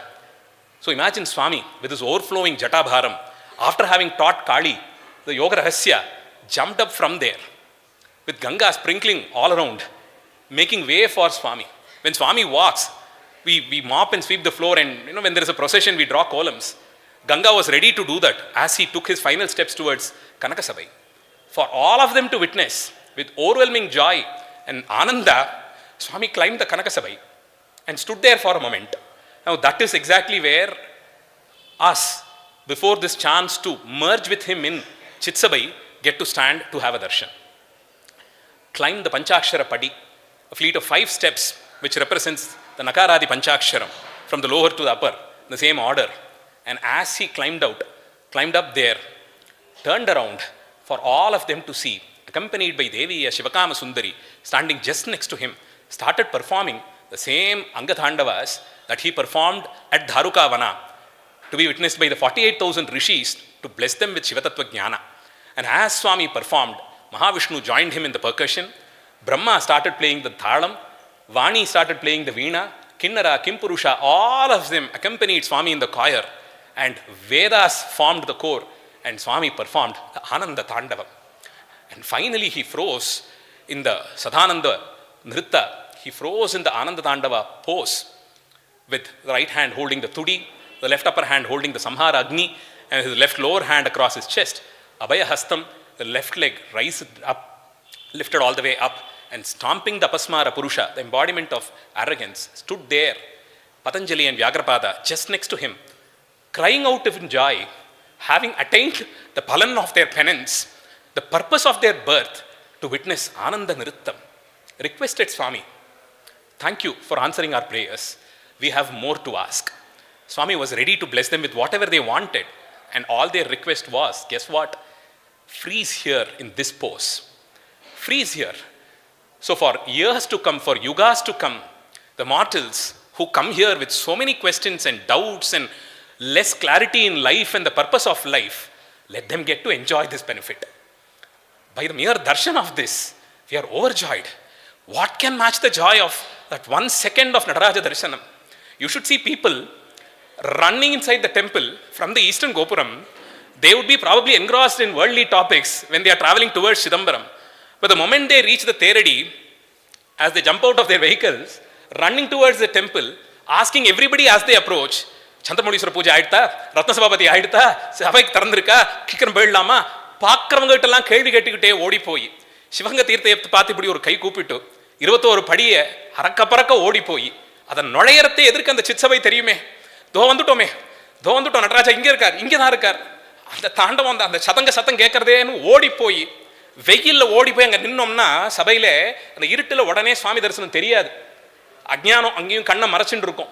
அந்த கடைசியாக ஒரு திரை விலகணுமே, ஓடி போய் நிற்கிறத அந்த திரை விலகிற மட்டும் அங்கே நிற்கணும். ஸோ இருட்டா இருக்கே, கருப்பா இருக்கே, நடராஜா வந்துட்டேன், இன்னும் தரிசனம் தெரியலையேன்னு கலங்கி நிற்கும் போது க்ஷண பொழுதுல அந்த திரையை நீக்கிட்டு அந்த அபயஹஸ்தம் முதல்ல தெரியும். அதை பார்த்துட்டே இருக்கிறது, அந்த திருவடி எங்க, அந்த திருவடியை பார்க்கணுமே, தூக்கின திருவடி குஞ்சித பாதம், இதைத்தானே கதியா நம்பி வந்திருக்கேன், எனக்கு வேற என்ன இருக்குன்னு கேட்கறத கதியா இருக்கிற அந்த திருவடியை தூக்கி காமிப்பார்.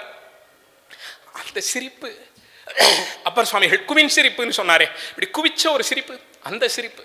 The smile of Shiva is unmatched. Shiva takes multiple forms. His leela vinodam has ended up in bringing out 64 different forms of Shiva. There are many more actually. In all of these forms, several of them are anugraha murti. He would have taken that form to bless the devotee, and some of them are nigrahas forms, where he has literally taught them a lesson in a very tough way. But you will have to notice that in none of his what can be called as Raudra aspect, Swami will have a fiery face.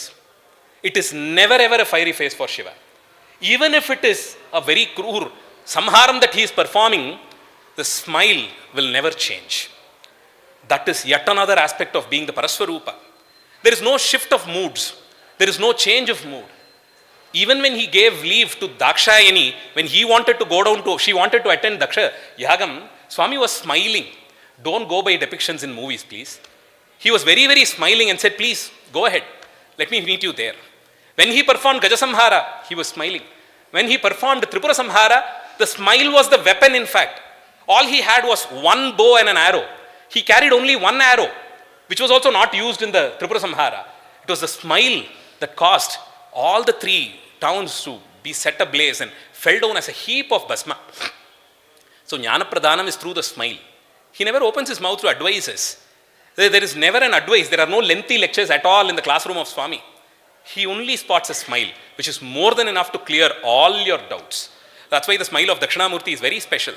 So even in his Raudra forms as Veerabhadra or Bhairava, the Samhara Karaka that he is, he'll still be smiling. There can never be a shift in mood for Paratattva. If there is a shift in mood, it means he is enjoying it for a moment. He is not very happy about something. That cannot be there for him. There is nothing like he wants it or he does not want it. There is nothing that interests him or otherwise. He enjoys the company of his devotees. That's a different case. There is nobody whom he dislikes, nobody on whom he is angry about. When his devotees are disturbed, he steps in to teach the cause a lesson. That's it. So here again, he spotted that smile. And the Kumin Shirip, Appar Swamigal very clearly says, Inda Shiripa Pakanam, Inda Shiripa Pakanam. And the Kumin Shiripoda Kachi Tandar for Patanjali and Vyagrapada to pray to him. Stand here. The same pose, please, for us. Freeze here in this pose. So for us and many of us to come and see you again and again. And from that day, only Nataraja keeps a track of how many crores of devotees have stood there in front of him, cried their heart out, got all that they want, left Chidambaram only with the thoughts of when next. Till date, Arudra Darshanam and Ani Thirumanjanam are apart by 6 months exactly. This happens in the last month of Uttarayana, that happens in the last month of Dakshinayana. After the Arudra Mahotsavam, you should see the devotees, the joy with which they come into Chidambaram for Rathotsavam, after having managed 2 days of leave from a very tough boss, and knowing well that it is going to be an LOP, still catching different buses, no plans for room booking or where am I going to have my next meal. The food is Nataraja himself, shelter is his feet. With no planning at all, they come down. They take a dip in Shivagangai Tirtham. And guess what? There are many devotees who buy a new dhoti for Arudra Darshanam. That is Diwali to them. That is Shankaranti to them. When they go there to see Nataraja coming out of the Sabai, what could be a more joyous occasion? That is when you dress in your best. And 2:30 in the morning to see him come out of the Sabai.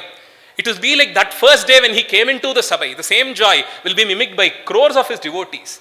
And people who cannot join there, be there physically. I know people in other parts of the world matching this time. Maybe it is 2 in the afternoon for them. They'll take a bath, sit in their puja room, light a lamp, and recall all the experiences as it would be. That moment when Swami comes out of the Sabai. Stay there with him day in and day out for the next 48 to 50, 55 hours. Only to weep their hearts out as Nataraja finishes his Rathotsavam, gives the Darshanam, and the Anandatandavam is there, and he's entered the Chitsabai and he is there. And by then, somebody would have leaked out the dates for the next Darshanam. Appa, Ani Thiruvanjanam, in the Masam Varadi, in the Tedi Varadi, Shani Nyayirla vanduruduppa, kastame ille, leave ellam kastame ille vandudalam. And with that as the last message, they will part. Only crying their heart out, Pa, enni kaduthu paaka pore.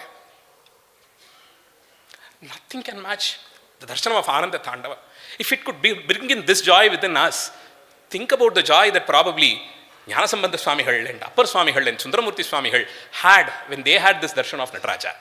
So this is where the Puranam starts with Mahavishnu guiding Patanjali, helping him meet Vyagrapada, who was already there, and wait there to get this darshan.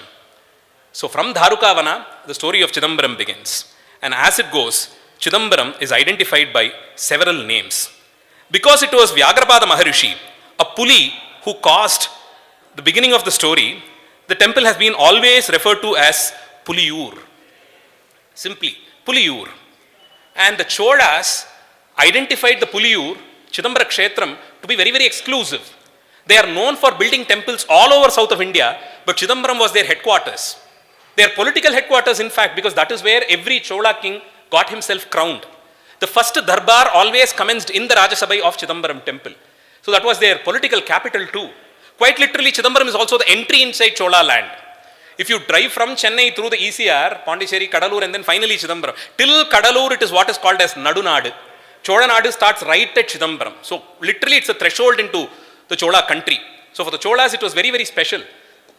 So unlike other parts of their kingdom, they wanted to treat Chidambaram's administration also very special, and hence called it as Perumpatru, pretty much like a cantonment. That's why Chidambaram is called as Perumpatra Puliyur. I'm sure in most of the cities of India you would have heard about cantonments, where the local law and order will fail. It will not have a power inside the cantonment. You will have a special setup there for administration and law and order. So similar to that, Chidambaram was a declared Perumpatru much before by the administrative unit. It had a separate security system. The law and order was different. Tax collections were different to Chidambaram. That's how administratively it is very unique also. And hence together it is also called as Perumpatra Puliyur. Then it is called as Pundarika Puram in the later Puranas, because that is the Hridaya Pundarikam. Nataraja dances in Chidambaram. And where is the Chidambaram exactly? It is merely the geographical coordinates. Not at all.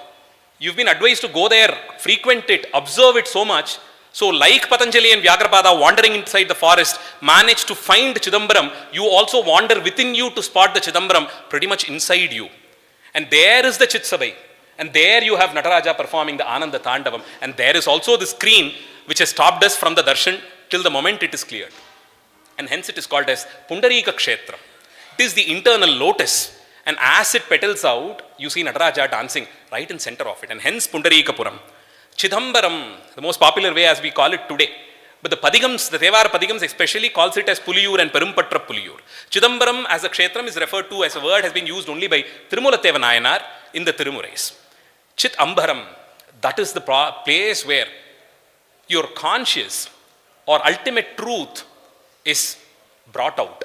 That is where you realize what truth is, what eternal truth is, what is real is understood there.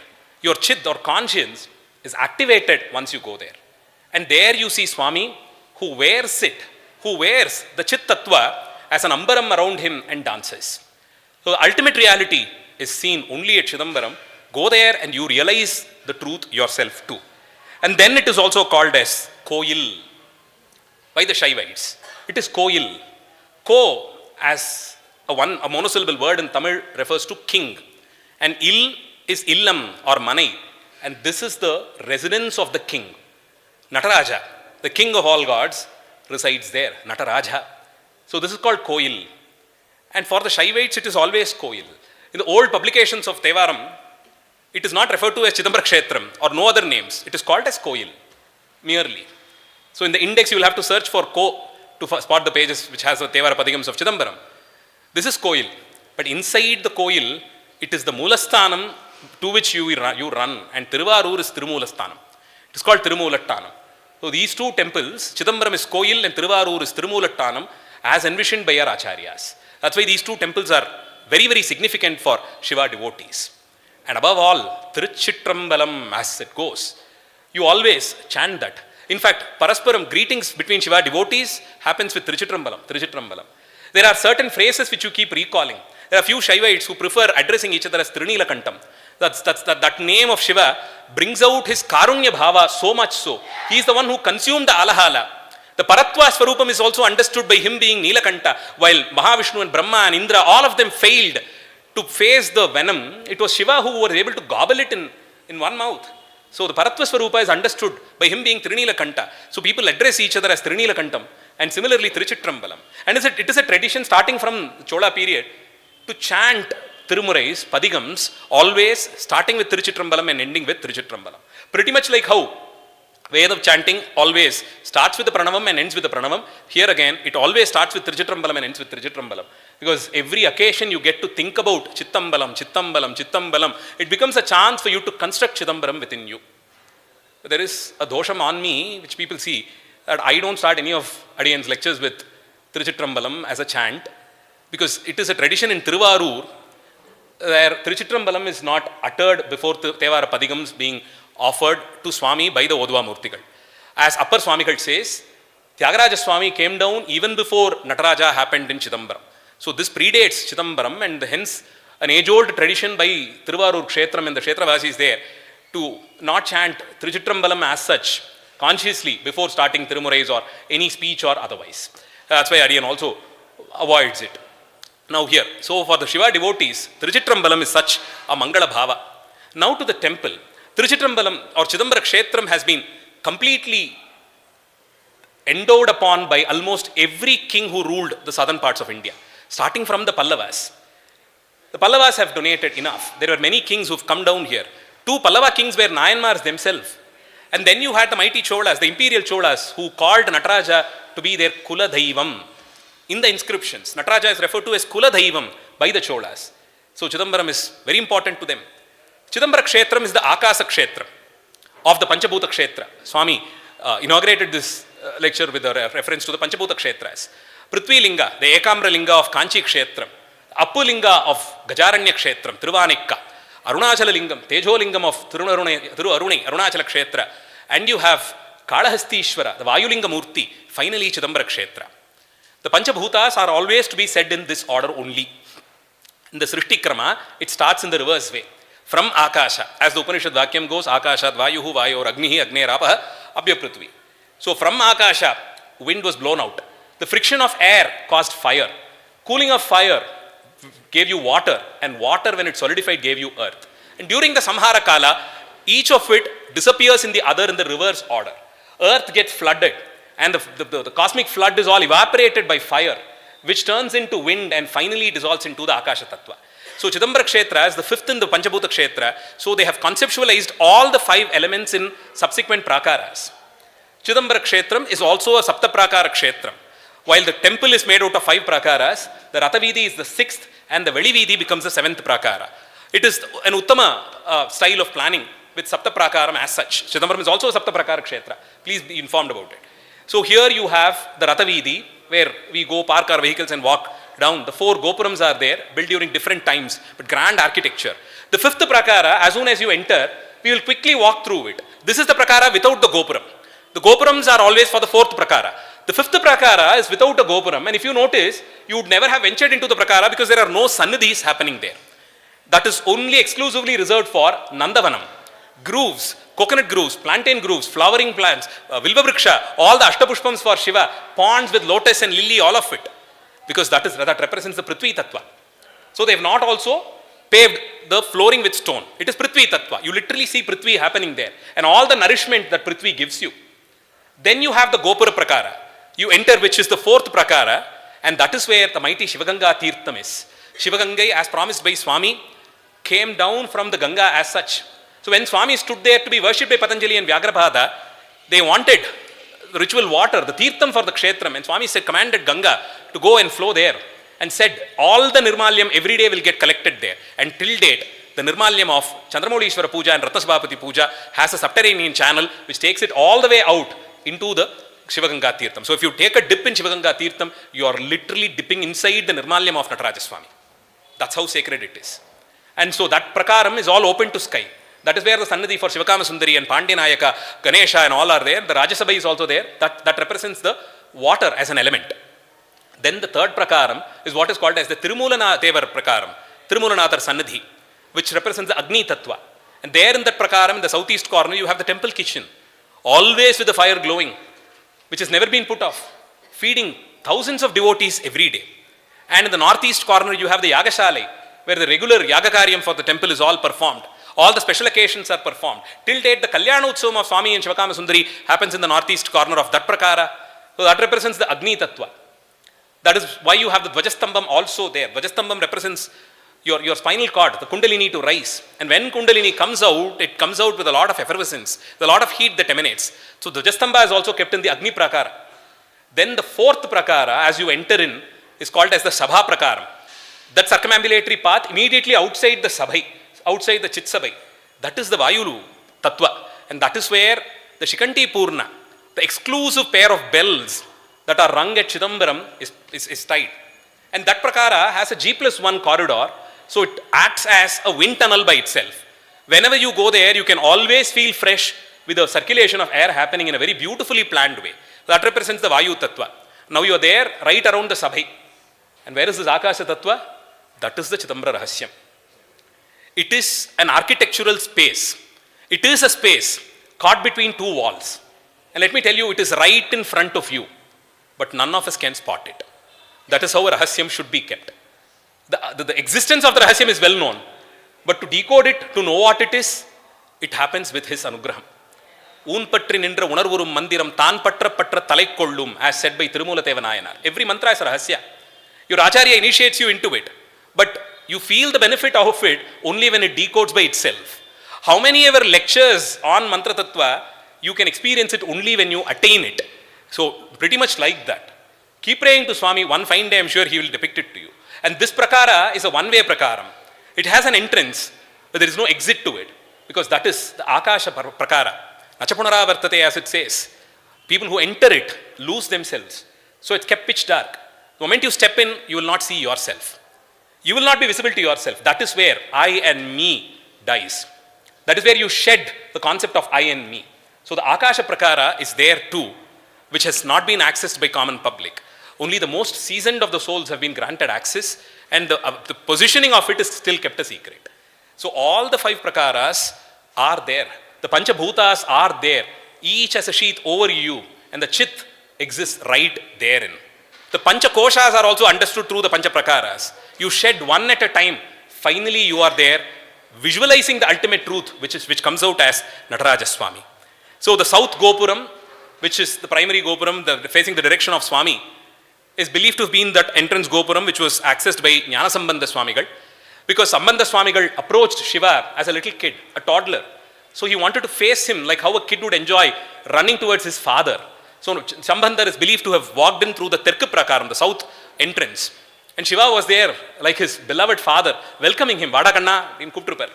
Sambandhar odi poi paathu paadinar Swami. And Jnanasambandhar's Padigams, the first ever Padigam on Chidambaram, talks about how Chidambaram has been protected from the gory Kali Yuga. From all that happens in Kali, Jnanasambandhar says, right here in Chidambaram, no act of Kali can ever enter. Because this has been protected by not 1 or 2 or 50 or 100, but 3,000 Agnikuntas, where the Ahudis are being given by the 3,000 Vedyas. The Tillai Muvayiravar, as Jnanasambandhar says, those who have mastered the Vedas, Katrangi Yeriyombi Kanalai Kaliyai Varame Shetrar Valtillai. That's the address that Jnanasambandhar gives to Chidambaram. If you ask him where Chidambaram is, it is this place which is just filled by people who have mastered the Vedas, who have taken it upon themselves to protect the divine fire and made sure by the benefits of those yajnas, the Kali cannot enter. They have fenced Chidambaram by the Yagapunyam in all directions, and Kali fears entry inside Chidambaram. So reach out to that kshetram where Kali's presence is not felt, is how Jnanasambandhar describes Chidambara kshetram to us. Next comes Appar Swamigal, who always stood in the mode of a servant, the Dhasa Bhavam. As it is the tradition to be commanded by his master, awaiting the command of master, the servant stays to the right of his master. Nataraja faces south, and so Appar Swamigal chose to enter or was commanded to enter through the west entrance, west Gopuram. And he came in only to say, Nataraja, who am I to even sing your praise? I have no clue how to sing you. I have no words to describe you. But if you consider mastery over language as an entry ticket, forget me. I cannot do that. But consider these deficiencies of mine worthy enough to gain an entry to your place. How else can I master it without your grace? Do you think if I master it, then come to you, is it even going to happen sometime in my life? Never at all. Vedas have lost in praising you. They haven't attained their fullness. Who am I? Pattanai padamatten, paramane paramayohi, yettinal bhakti sheihen. Tell me a way to perform the bhakti which is worthy of you.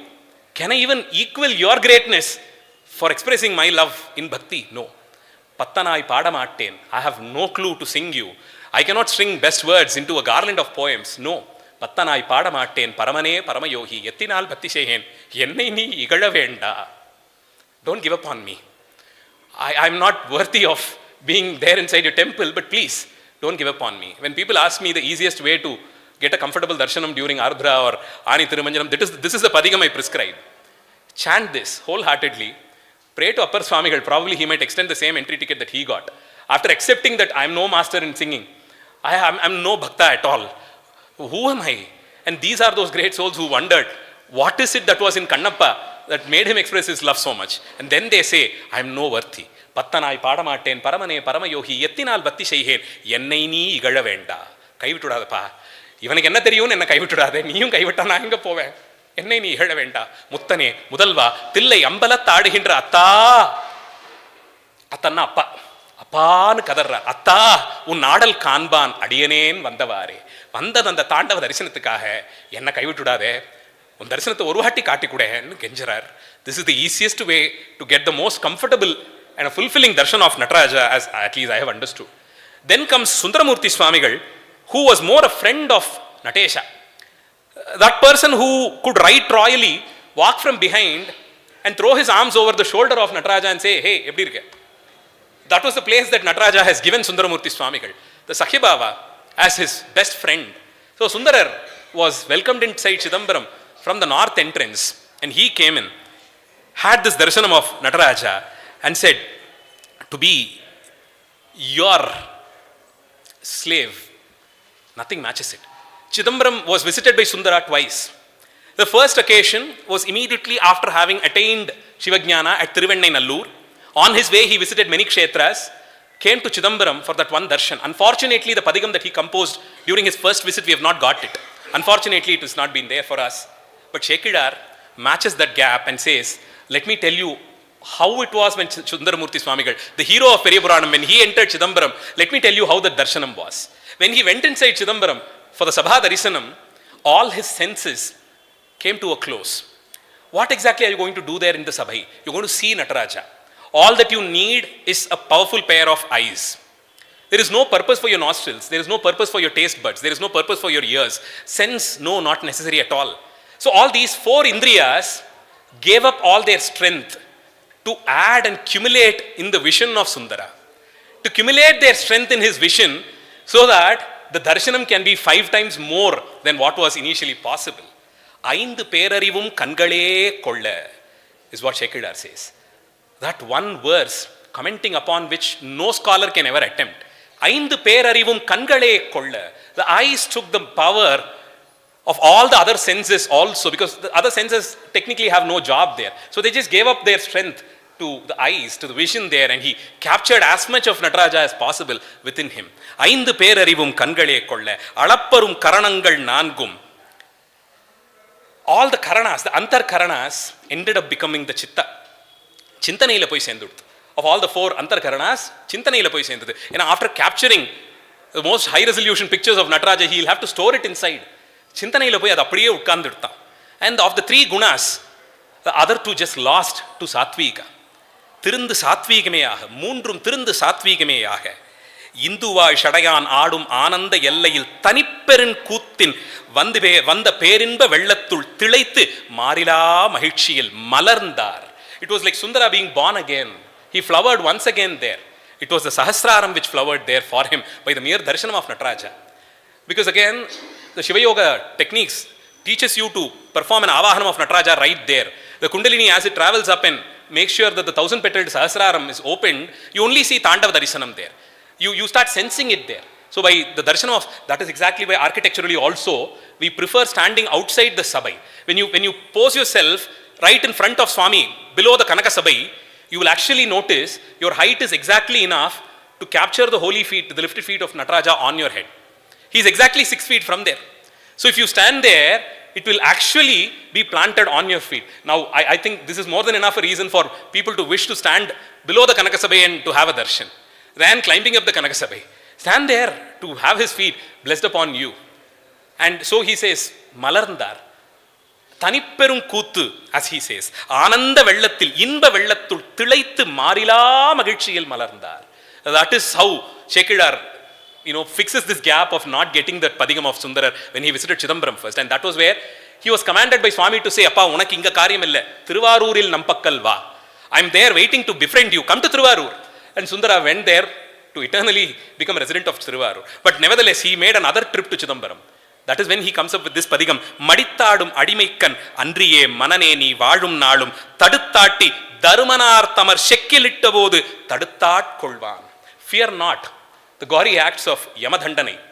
Don't fear Yama or his kinkaras. He is facing the direction of Yama only to threaten Yama. Adabaru, Yam Bhaktan. Kitta ponena avladhan. Solli adakki vechirukar. Nee bayapidade. Ennikana nee edukku bayapida pore? Pannina paavamellam Yaman kudukra dhandanayaa varumo? Yamalohathula kootittu poyittu and oralla vechi idippane. Shekkila katti iluppanam Yaman. Darumanar tamar shekkil ittu. Sundarar solrar oru dandana adu. Pannina paavathukku ange shekku ilukkanuma maadu mari ninnu Yamalohathile நீ பயப்படாதே, அப்பா அவன் வந்து நிற்பான். யாரு கூட்டிட்டு போறதுக்கு எமக்கிங்கரர்கள் வரும்போது, அப்பா இங்க சிவநாமம் கேட்கறது, இவன் ஏதோ திருநீரெல்லாம் இட்டு இருக்கான், வீட்டுல சிவச்சின்னம் எல்லாம் இருக்கு, உள்ள போயிடாதே, நமக்கு தான் சொல்லியிருக்கே, நமக்கு முதல்லயே சொல்லிட்டாரே சுவாமி. He has given us a mandate. He has given us a to-do list. Never ever venture into a residence which is decorated by Sivachinna. Never get close to somebody who is even named after Shiva or Shiva devotee. Don't even think about catching on to somebody who is smearing bhasma, who has even one akshamala, one akamala, rudrakshamala. Never go close to them is what Yama has commanded us. Let's stay out of this. This is a different deal. He will take care of it. This is a totally different league outside our capacity. So Yama has commanded them. And Sundarar says, Kaduttadum Karadalatil Damarugumum Yeriyahalum Kariya Pambum Pidittadi Puliyur Chitrambalattem Perumanai Petravandre. How will you earn this strength? By capturing Shiva within you.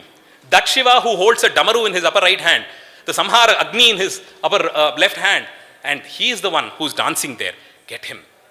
Manikavachakar, last phase of Manikavachakar's life was Chidambaram.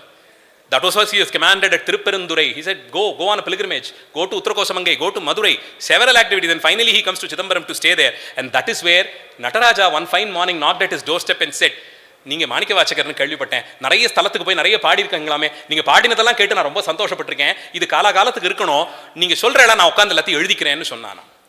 Nataraja doubled up as a scribe for Manikavachaka to capture the Tiruvachakam, every word of which is a Manikam, Manikavachakar. Every word of his Vachakam is Manikam. So Nataraja sat next to him. Imagine this scene in Chidambaram. One fine morning at the residence of Manikavachaka, a humble abode, probably a Barnashale, where Manikavachaka was seated, and there was Shiva as if he knew nothing. Heard every word from Manikavachaka. Namasivaya Valga. Edhikongo, Namasivaya Valga. Aduthu sollungo, Nadanthal Valga, Nadanthal Valga. Ippadiye ஆரம்பிச்சு 51 தலைப்பும் எழுதி. கோவையார்னு ஒரு இலக்கியம். யாருமே பாட முடியாது அப்படி ஒண்ணு. That is Parama Rahasyam in fact. 400 couplets by Manikavachaka which is not popularly spoken outside. Thirukovayar. Nobody touches it unless and otherwise you are really initiated. வேதம் மாதிரி அதை புரிஞ்சுக்கிறது ரொம்ப கஷ்டம். பாஷ்யம் புரிஞ்சுக்கிறது ரொம்ப கஷ்டம். அதையும் பாடினார். எல்லாத்தையும் கொடுத்து முடிச்சார். ரொம்ப சந்தோஷம், ரொம்ப நாளாக இதை பண்ணணும்னு நினைச்சேன், எழுதி முடிச்சுட்டார். மாணிக்கவாசகர் ஆட்டும், ரொம்ப சந்தோஷம், நீங்கள் வந்து உபகாரம் பண்ணிடு, போயிட்டு வாங்கோ, கிளம்பி போயிட்டார். Next day morning there was another knock, but this time it was more strong.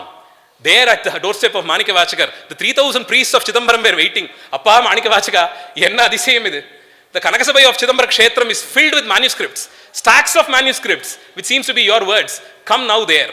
And Manikavachaka went there only to see the topmost leaf there with a label, Alahiya Tiruchitrambalamudaiyan Eluthu.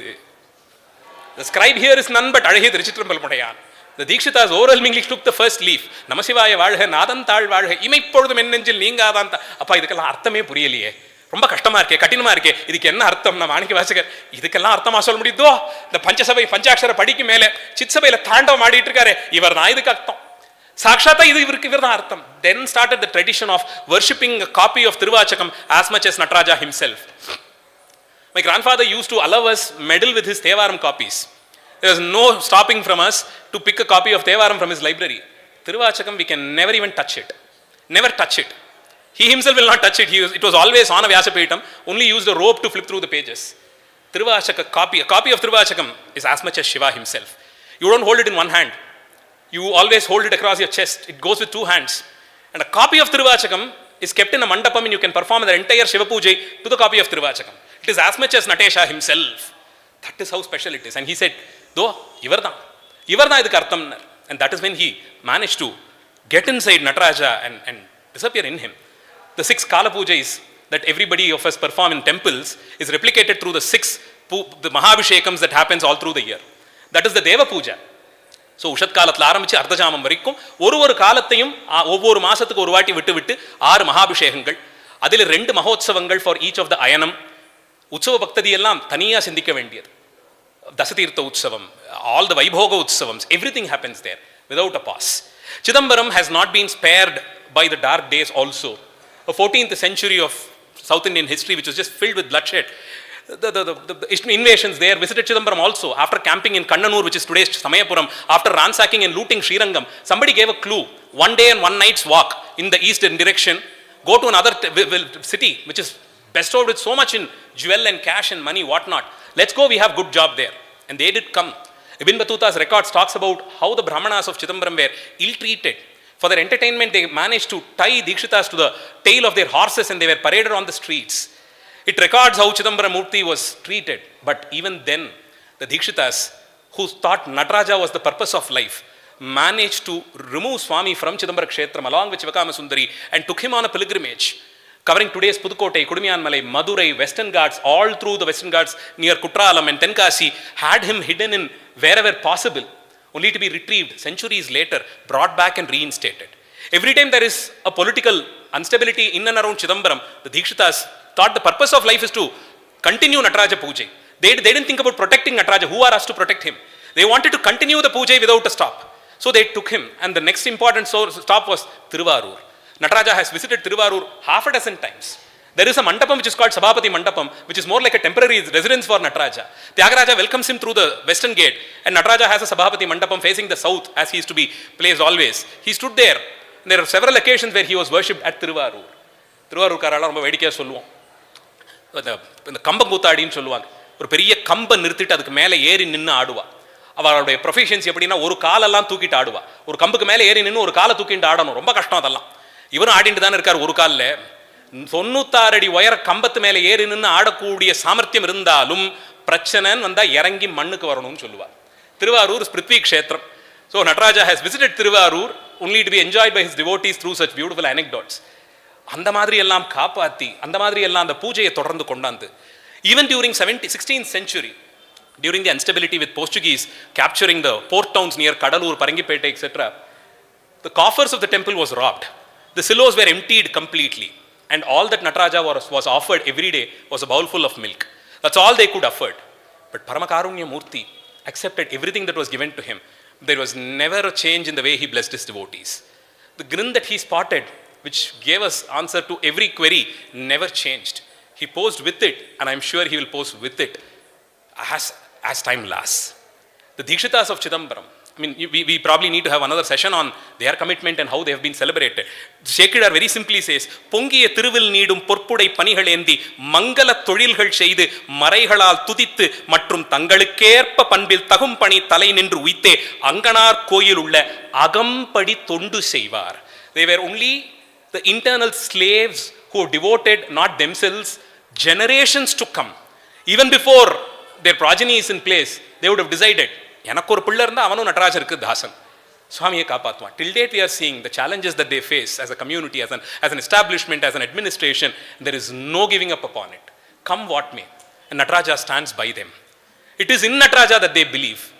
Not any other system in place, nothing in place. It is in Nataraja that they believe. And let me tell you, every challenge has been comfortably come over because of the grace of Nataraja. They put him first. They put him first. That is a lesson to be learnt by us. And to close the session, I'll just briefly talk about 3 very special devotees of Chidambara Kshetram. Chidambaram has seen all the seasoned devotees coming there and calling it their place. But Gopalakrishna Bharatiyar, yet another great Nataraja Bhakta, talks about 3 very seasoned devotees. 3 of them who were in the societal strata accommodated in the lowest levels, socially in the lowest levels back as it used to be. Ariya Pulayar Moovar Padamadaindar endre Puranam Arindu Solla Kettom. In the most common Abhogi Kriti, Sabhapatikku Vera Deivam Samanam Ahuma. In the Charanam Gopalakrishna Bharatiyar, in one line covers these 3 stories. He says, Ariya Pulayar Moovar Padamadaindar endre Puranam Arindu Solla Kettom. The 3 people who belong to the Pulaya community, supposedly who didn't even manage an entry back then into the temple, attained you. Who are these 3? The first is the most seasoned devotee of Nataraja, who in documented history is the only one who attained what is called as Chidambara Mukti. Nandanar, Tirunalai Povar ennum Ma Munivar, whose only objective in life as he was born and grew was to have a Nataraja Darishanam, who attained it and came to a close of life right there at the Kshetram. Jnanasambandar has visited Chidambaram many times. Sundarar has come twice. So has Appar Swamigal. Manikavashakar lived there a fair share of his lifetime. But Nandanar is the only one who attained what is Chidambara Mukti. To see him once, you don't see anything else. Of all the 63 great saints, of all the others also, it was only Nandanar who attained what is called as Chidambara Mukti. Crossing Kollidam, as Shekidar says, was like crossing Bhavasagaram to Nandanar. He lived in a tiny village, an insignificant village on the southern banks of Kollidam. He saw Kollidam as a Bhavasagaram. Ida Tandita Chidambaram ache. Adanur as a village is near Vaitishwaran Kovil. You know how close Vaitishwaran Kovil is to Chidambaram. You just cross Kollidam and a couple of hours of walk, you would have reached Chidambaram. So it was only that one river, mighty Kollidam, but it was Bhavasagaram for Nandanar. He waited for that one day, one call, Innikiva. And of course, Gopalakrishna Bharatiyar dramatizes it with a lot of his own inputs. But Shekidar says, yes, he had the practice of telling, Naliki Poven, Tirunalai Povar as he was. One fine day that Nalai came and he was called by Nataraja. He crossed the Kollidam and felt, Mudinchiduppa, Bhavasagaratha Kadandute.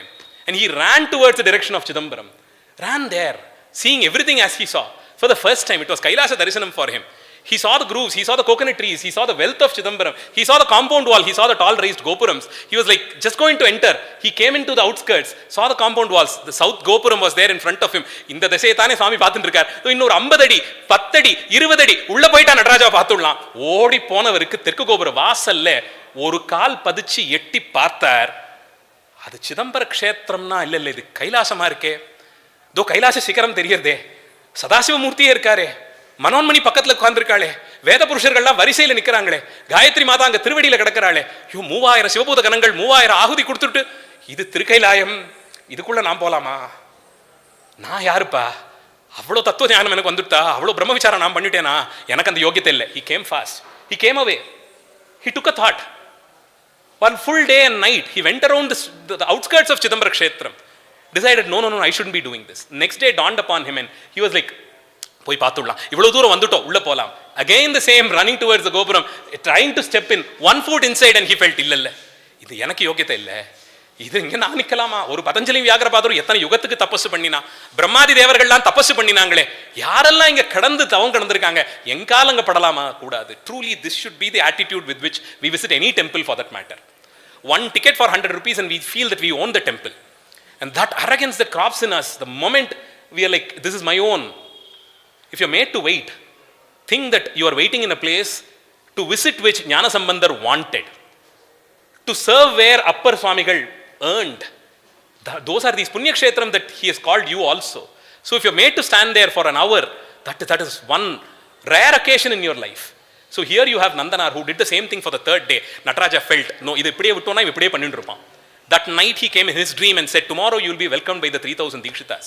And in the same moment, his Samarthyam, he went into the dreams of all the 3000 Dikshitas and said, தெற்கு கோபுரத்தை வாசல்ல கடந்து போங்கோ, தோப்புல ஒரு பரமபக்தன் இருக்கான், பார்த்தா உங்களை பார்த்தோன்னே எழுந்திருச்சு நிற்பான். நான் கூப்பிட்டேன்னு கூப்பிட்டு வாங்க. ஆக்ஞாபித்தார் நடேஷர்னு சொல்லுங்க. Next day morning they all gathered in front of the Sabai and each of them exchanged about their dreams and said, Nataraja Swamiinuடைய ஆக்ஞை போவோம். They reached out to the coconut grove, searching there they saw the most humble of the devotees who couldn't stand the moment he saw them, fell at their feet, praised them, prayed to them, and they said, there is this divine command of Nataraja Swami, you are to be welcomed in the most pious way. Here we are with the Purna Kumbham and the Mangalavadhyam and Veda Gosham. Please accept our request and come with us to Chidambara Kshetram. And as he approached, acknowledged the request of them as the command of Swami, approached, and there Swami has commanded that an Agni is installed there. ஒரு அக்னியை பிரதிஷ்டை பண்ண சொன்னார். அவன் கர்ம வினை தீரணும்னு அழறான்டா. அந்த கர்மாவினால வந்த அந்த ஜாதியும் அதனால வந்த அந்த சரீரம் அதை தொலைக்கணும்னு அழறான். க்ஷணப்பொழுதுல அதை தொலைச்சு விடலாம். திருவருள் விளக்கத்துல ஒரு க்ஷணப்பொழுதுல அதை தொலைக்கலாம். இன்னொரு வாட்டி செத்து பிறந்து இன்னொரு ஜென்மா தீர்க்கலாம். அவனுக்கு என்ன அனுகிரகம் இல்லாமல் அதுல நுழைஞ்சி வர சொல்லுன்னா. Shekidar says the moment he entered, he went in as Nandanar, and as he came up, Shekidar describes with his hands up in Anjali, with a jatabaram that appeared all of a sudden, with Sivachinnam, with Bhasmadharanam all over his Tirumeni, with Spatikrudraksha Mala Dharanam, with Yajnopavitam across his chest. He came out as Tirunalai Povar ennum Ma Munivar. Shekidar names him very differently at that point. He says Tirunalai Povar ennum Ma Munivar. Till then he saw everything else, and they all saw him. Once he came out as Tirunalai Povar ennum Ma Munivar, nothing was visible to him. It was only Nataraja in front of him. He ran inside the corridors. All of them forgot Nataraja for a moment and saw him. And all the Devatas have already came out there and waiting to see what was happening. They started Pushpa Vrishti. Nothing stopped him. He ran inside, ran towards Swami, climbed up the Kanakasabai. The Panchakshara Padi was there, warm and welcoming. He stepped in and nobody saw him after that. This is Chidambara Mukti. Seeing him once, you don't see anything else.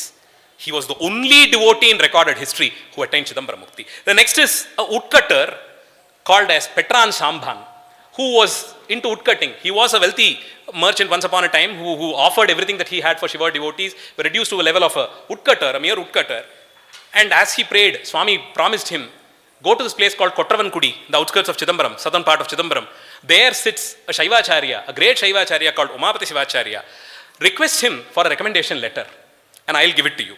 And he went to Umapati Shivacharya, told him that Nataraja has promised me moksham, but he says it can happen only with a recommendation letter from you. Umapati Shivacharya was, who am I even to recommend you to moksham? Is Swami putting me at that pedestal? The leela vinodam of his. Well, I'll give you a letter. And Adiyar Keliyan Tiruchitrambalam. In fact, Umapati Shivacharya was asked by Nataraja to give him moksham. So Nataraja in fact gave him a recommendation letter. Petran Shambanuக்கு Natarajar ஒரு letter எழுதி கொடுக்குறார். ஒரு ஓலையில் எழுதி இதை கொண்டு போய் உமாபதி சிவத்துக்கிட்ட கொடு, அவர் மோட்சம் கொடுப்பாருன்னார். நான் என்னடா கொடுக்கறது? சிவாச்சாரியர்கள் அவாட்ட கேளு. லெட்டர் எழுதினார் நடராஜ பெருமான். அடியார்க்கு எளியன் சிற்றம்பலவன். That's how he addressed himself. The one who is very very easy for his devotees, myself சிற்றம்பலவன். இப்படி எழுதுறார். அடியார்க்கு எளியன் சிற்றம்பலவன் கொற்றங்குடியார்க்கு எழுதிய கைச்சீட்டு. சின்ன ஒரு சீட்டு ஒன்று நான் எழுதி கொடுக்குறேன். கொற்றங்குடி உமாபதி சிவாச்சாரியார் எழுதி கொடுத்த கைச்சீட்டு.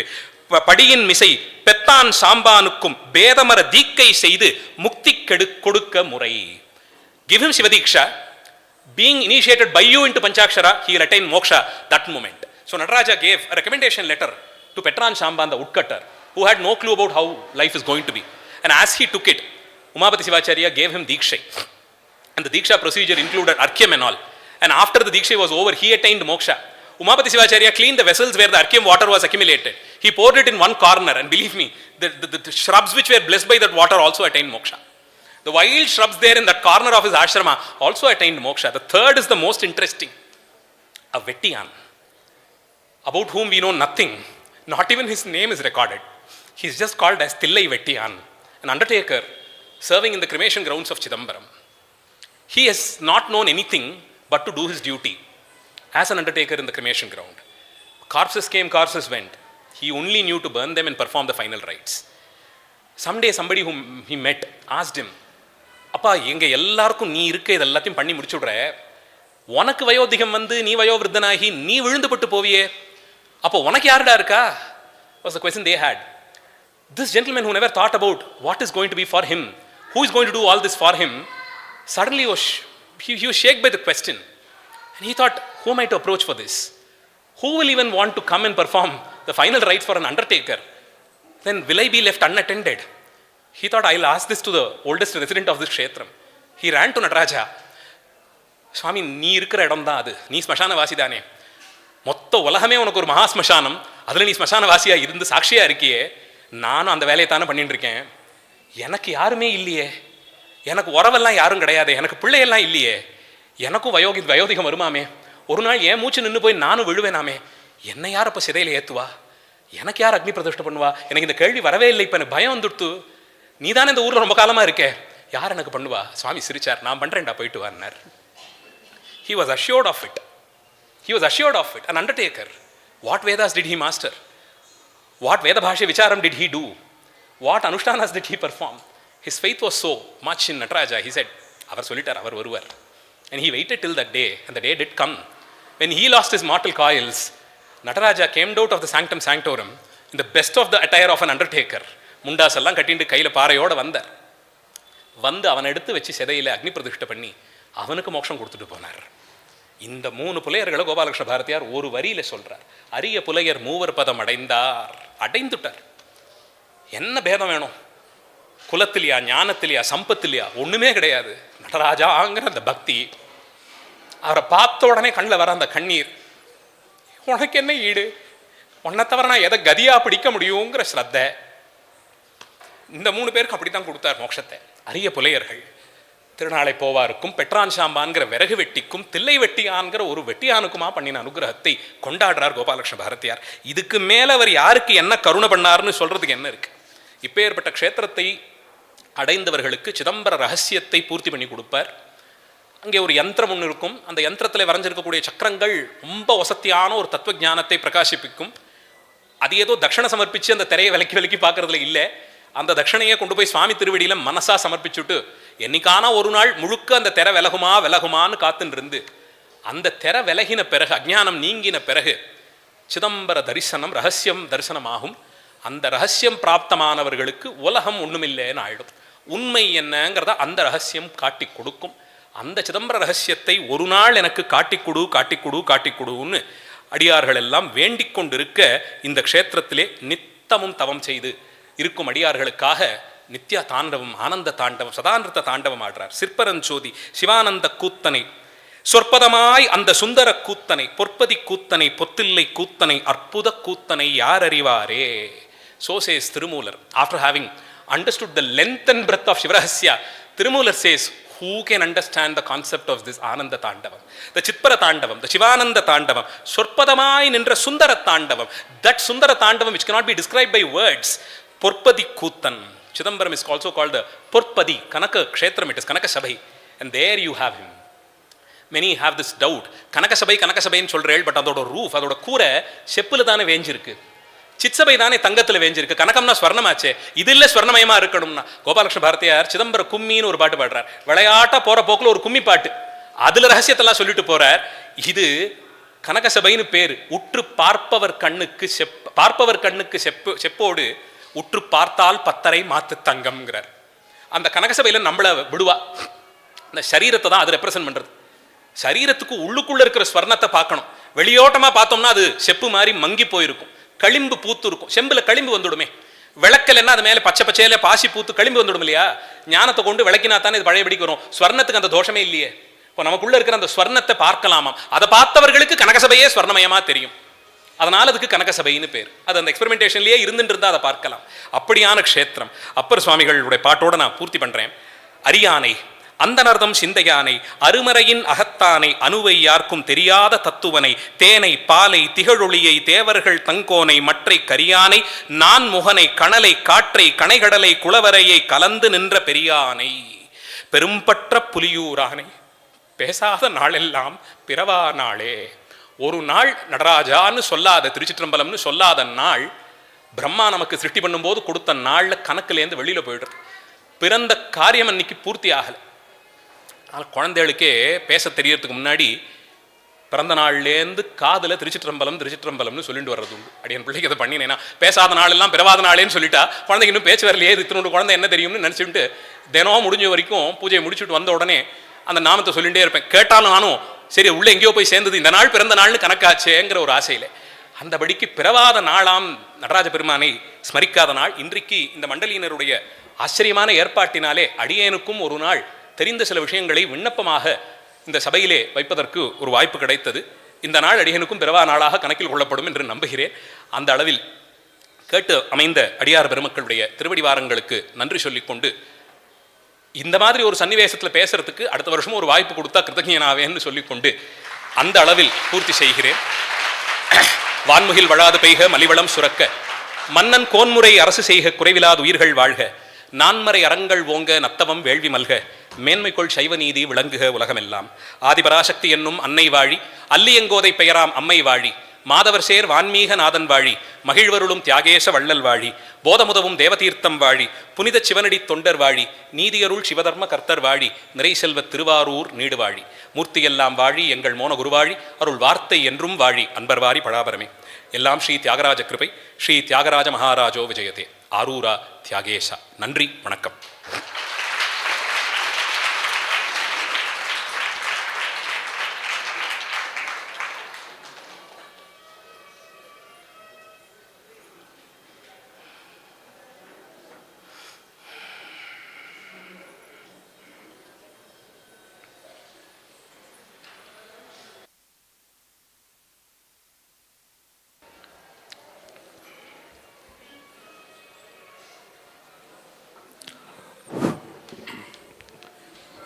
यस्मात् सर्वं समुत्पन्नं चराचरमिदं जगत् इदं नमो नटेशाय तस्मै कारुण्यमूर्तये. குனித்தபுருவமும் கொவ்வை செவ்வாயில் குமிழ்சிரிப்பும் பனித்த சடையும் பவழம் போல் மேனியில் பால் வெண்ணீரும் இனித்தமுடைய எடுத்த பொற்பாதமும் காணப்பெற்றால் மனித்த பிறவியும் வேண்டுவதே இம்மாநிலத்தே. உலகெலாம் உணர்ந்து ஓதற்கரியவன் நில உலாவிய நீர்மலிவேணியன் அலகில் சோதியன் அம்பலத்தாடுவான் மலர் சிலம்படி வாழ்த்தி வணங்குவாம். ஹர நம பார்வதீபதயே ஹர ஹர மகாதேவ. சித்சபேஷா சிவ சிதம்பரம் நம சிவகாம்யை ஜெகதம்பிகே. By the divine grace of Shivakama Sundari Sameta Shri Anandatandava Swami, within a span of 1 hour 45 minutes nearly, we were taken from this Kalyana Nagari towards Sri Chidambaram by Dr. Madhusudan and Kalichelvan.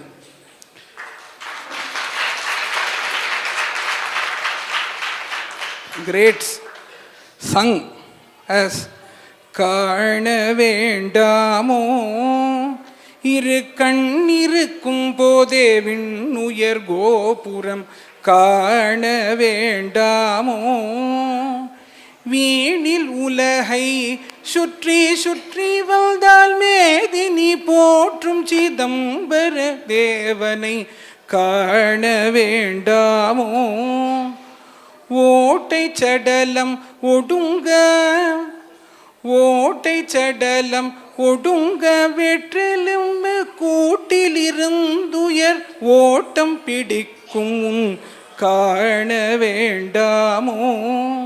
What a beautiful kirti is this. We all should see that Lord Sri Chidambaranatha, before this prana departs from this body which is there with Navarandha, because he is Marindu for everything.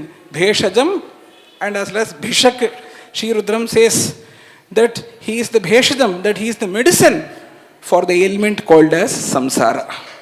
If one has to get rid from this samsara, from this bhava, then one has to certainly do surrenders towards the lotus feet of Bhavahara.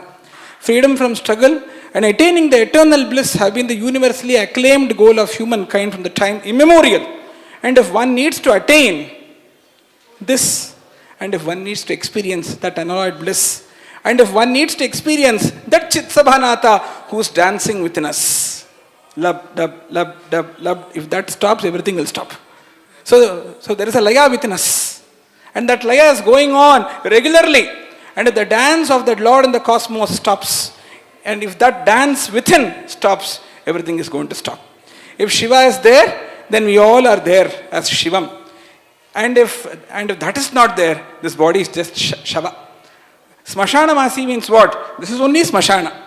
And he is there within this. And when he is there as the Paranjyoti, all the activities of this body goes on. Otherwise, this body is nothing. Yavat pavano nivasati dehe tavat pritchati kushalam gehe gatavati vayo deha paye bharya bibhyati tasmin kai. So, he is the marindu towards everyone. He is the marindu towards the ailment called as samsara. So only great sung as Pittam Teliya Marundondrirukku Dam Perinbabandrulle Pambum Puliyum மெய்ப்பாடு பட்டு தேடி பார்த்து பயிரிட்டது பார்வதி என்றொரு சீமாட்டி அதில் பாதியை தின்னதுண்டு இன்னும் பாதி இருக்கு நீயும் போய் பாருன்ற உத்தாரம் தாரும் தீரும் பித்தம் தெளிய. In order to get rid of this pitta, which is ignorance that is there within us, and there is a beautiful medicine, and that medicine is Nataraja. And half of that medicine is already being partaken by the Shimati called as Parvati. And Pambu and as well as Puli, that is Patanjali and Vyagrapada, with human efforts, brought that Murti towards Bhuloka. And that Murti is there. Won't you allow me to see that Murti today? This is the Prarthana which was there as the Bhavana of Nandana brought by Gopala Krishna Bharati. And today, it is a great blessing that we have heard about this Marundu as a Virundu 2 years. And that is only because of the divine grace of that Bhagavan. Otherwise, we would have not got this kind of an Adiyar to speak about. Adiyar Kadiyar. Avai Party was actually questioned by Subramanya Swami. Avvaye, you ulahil periyadu என்றால் அது எது? What is that which is biggest among the biggest? At the time, Avvai Party says, பெரியது கேட்கும் சிறுவடி வேலோய் பெரிது பெரிது புவனம் பெரிது புவனமோ நான்முகன் படைப்பு நான்முகனோ திருமாலின் உந்தியில் வந்தோன் திருமாலோ அலைக்கடல் துயின்றோன் இவ்வலைக்கடலையோ ஒரு குருமுனி முண்டர் இக்குருமுனியோ கலசத்தில் பிறந்தோன் இக்கலசமோ அரவத்தின் பூமியின் சிறுமன் பூமியோ அரவின் ஒரு தலை பாரம் இவ்வரவமோ உமையின் சிறுவிரல் மோதிரம் உமையோ இறைவனுள் அடக்கம் இறைவனோ தொண்டர்த்தம் ஹிருதயத்துள் அடக்கம் தொண்டர்த்தம் பெருமையை சொல்லவும் பெரிது.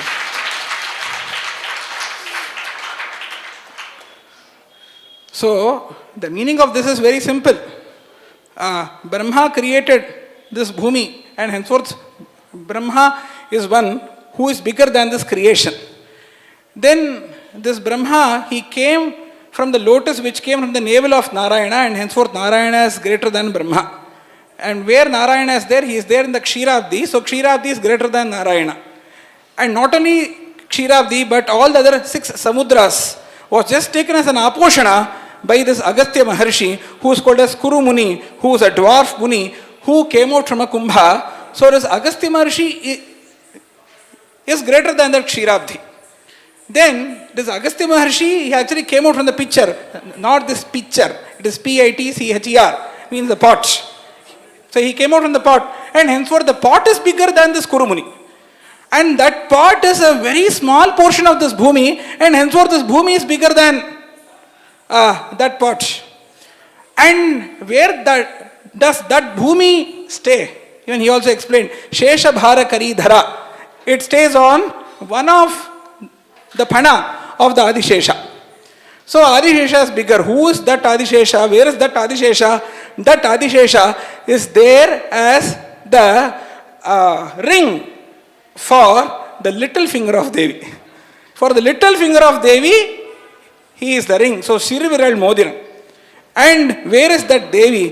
He is there in the she is there in the half of Bhagavan. So only the song told us, Parvati endore Shimati adil padiyai thinnadundu. Then where is that Bhagavan? So more than Parvati is Bhagavan. And where is that Bhagavan? That Bhagavan is there in the Hridaya of Adiyar. So who is the biggest in the world?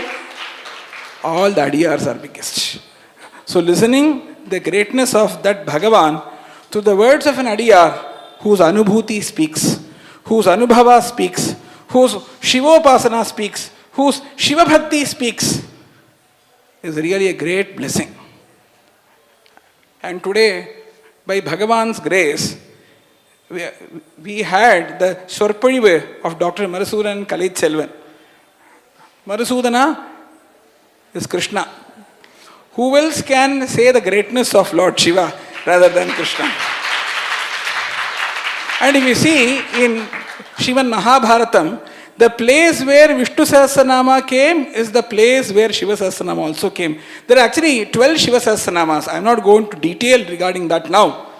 But among those Shiva Sahasranamas, the Shiva Sahasranama which is there in the Anushasanika Parva of Shivan Mahabharatam is having a predominant position. And that Shiva Sahasranama was told when Bhishma Pitamaha would say about the greatness of Lord Vishnu in the form of Vishnu Sahasranama, immediately Yudhishthira will ask Bhishma, until now you told about the greatness of Hari, but now I want to listen towards the greatness of Hara. Please do say. At the time Bhishma says, who else can say about the greatness of Hara rather than Hari? Shri Krishna told Shiva Sahasranama which was learnt by Krishna from Upamanyu Maharshi. So only you can see in Shiva Sahasranama as Vasudeva Uvacha, it starts this. Shri Krishna says that. And of course in Kurma Purana, there is also a shloka as Bhasvat Tripundro Basite Sitasan Mauni Jati Valkalvan Mukundaha Nirantaram Cherasi Chandrachudam Dhyatva Sada Pancha Jajapa Varnan. Shri Krishna himself decked as Shiva. And he did the tapasya in the river for the sake of the Putra Prapti. Bhasvati Tripundro Basite Sitasan Mauni Jati Valkalavan Mukundaha Nirantaram Chetasi Chandrachudam Dhyatva Sada Pancha Varnan Jadapa, means he chanted Namah Shivaya, Namah Shivaya, Namah Shivaya. So, who else can say about the greatness of Lord Shiva? It is Lord Krishna alone. And in the form of Lord Krishna, Dr. Madhusudan and Kalitselvan today did a shower of the greatness of Sri Chidambara Kshetram. So many things are there to be told. Of course, in a span of 1 hour 45 minutes, how much can be really explored? And it is like this Thali Pulakanyaya in a pot full of rice. We did not see every single one in order to check whether this is being boiled or not.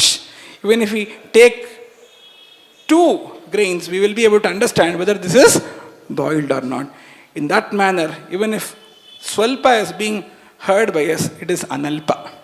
And of course, this is like a small prologue towards Chidambara Mahatmyam.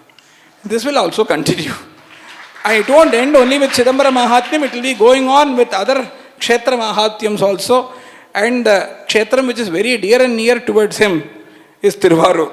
And regarding that Kshetram also we will be experiencing in the upcoming years by the mere blessings of Bhagavan. And only by his kripa we are able to listen all these things. Manikya Vachakar says, Yeshum idamido vinnor hal yethadarku kushum malarpadam tandarula vandarulum deshan chivalokan thillai chitrambalathul Ishanark anbar yamar yelor empavai. That Lord is dancing and he has lifted his left leg. And through his left hand he is showing that left leg. He says that do Sharanagati towards this. I am there always to give abhaya. Shivamayame yengum Shivamayame bhava bhayam illai. Yengum Shivamayame. That bhavana should come unto us. May we all seek the lotus feet of Bhagavan in order to get rid of the ailment called as samsara and live with the bhavana of Shivam. Mano buddhya hankara chittani naham nacha shrotra jihve nacha ghrana netre nacha vyoma bhumihi na tejo na vayuhu chidananda rupaha. Shivoham, Shivoham, Shivoham, Shivoham, Shivoham. May this Shivoham bhavana glitter in everyone and make life Shivam, that is Mangalam, are my prayers at the lotus feet of Bhagavan. With this, on behalf of Shri Mahashivarathri Mahotsava Mandali, I render heartfelt Kritagnyata towards Dr. Madhusudan and Kalai Chelvan for enlightening all the Rasika Janas with the Kshetra Mahatmyam of Sri Chidambara. And I also pray him to be coming whenever the call comes from Bhagavan in order to enlighten thus with many kshetrams of Bhagavan Parameshwara. Shreyamsi Bhuyamsi Samandasantu. Soon after this, a very beautiful Yakshagana performance is going to be there, and this Yakshagana is the art form of this Karnataka. And of course, we all should not go away from here because very rarely we see these kind of art forms. And of course, this art form is going to bring today Girija Kalyanam. Last year they had done Meenakshi Kalyanam, and this year they are going to perform Girija Kalyanam. So many children are there here, to perform this on the stage. So I request everybody to stay. It is a very small program. It is not going to prolong for a very long period. It will get over very soon. Now you have heard a virinde through ears. Now there will be a virinde for eyes. So both the virinde is being given by this marinde. So please do have even this virinde, and then there will be even the virinde for udara. Do not worry. The Alankara for Lord, it brings Netrananda. And the Upanyas of Dr. Madhusudan Kalai Chelvan brought Shrotrananda. Now, there will be one more Netrananda in the form of Girija Kalyana Yakshagana, and later on there will be Udarananda also. So, Anandatraya will be given by Ananda Nataraja. So, please do stay and see this Girija Kalyana Yakshagana performance and be blessed are my prayers. Iga, ನಮ್ಮ ರಾಧಾಕೃಷ್ಣ ಉರಾಳ ಅವರ ತಂಡ ಇಲ್ಲಿಗೆ ಬಂದು ಯಕ್ಷಗಾನವನ್ನು ಪ್ರದರ್ಶಿಸಲಿದ್ದಾರೆ. ಇದು ಗಿರಿಜಾ ಕಲ್ಯಾಣದ ಬಗ್ಗೆ ಇರತಕ್ಕಂತಹ ಯಕ್ಷಗಾನ. ಎಲ್ಲರೂ ಕೂಡ ಕುಳಿತು ಇದನ್ನು ವೀಕ್ಷಿಸಿ ಭಗವಂತನ ಕೃಪೆಗೆ ಪಾತ್ರರಾಗಬೇಕು ಎಂಬುದಾಗಿ ನಿಮ್ಮಲ್ಲಿ ಕಳಕಳಿಯಾಗಿ ವಿನಂತಿ ಮಾಡಿಕೊಳ್ತಾ ಇದ್ದೇವೆ. ಹರ ನಮಃ ಪಾರ್ವತೀಪತಯೇ ಹರ ಹರ ಮಹಾದೇವ.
ಏಯ್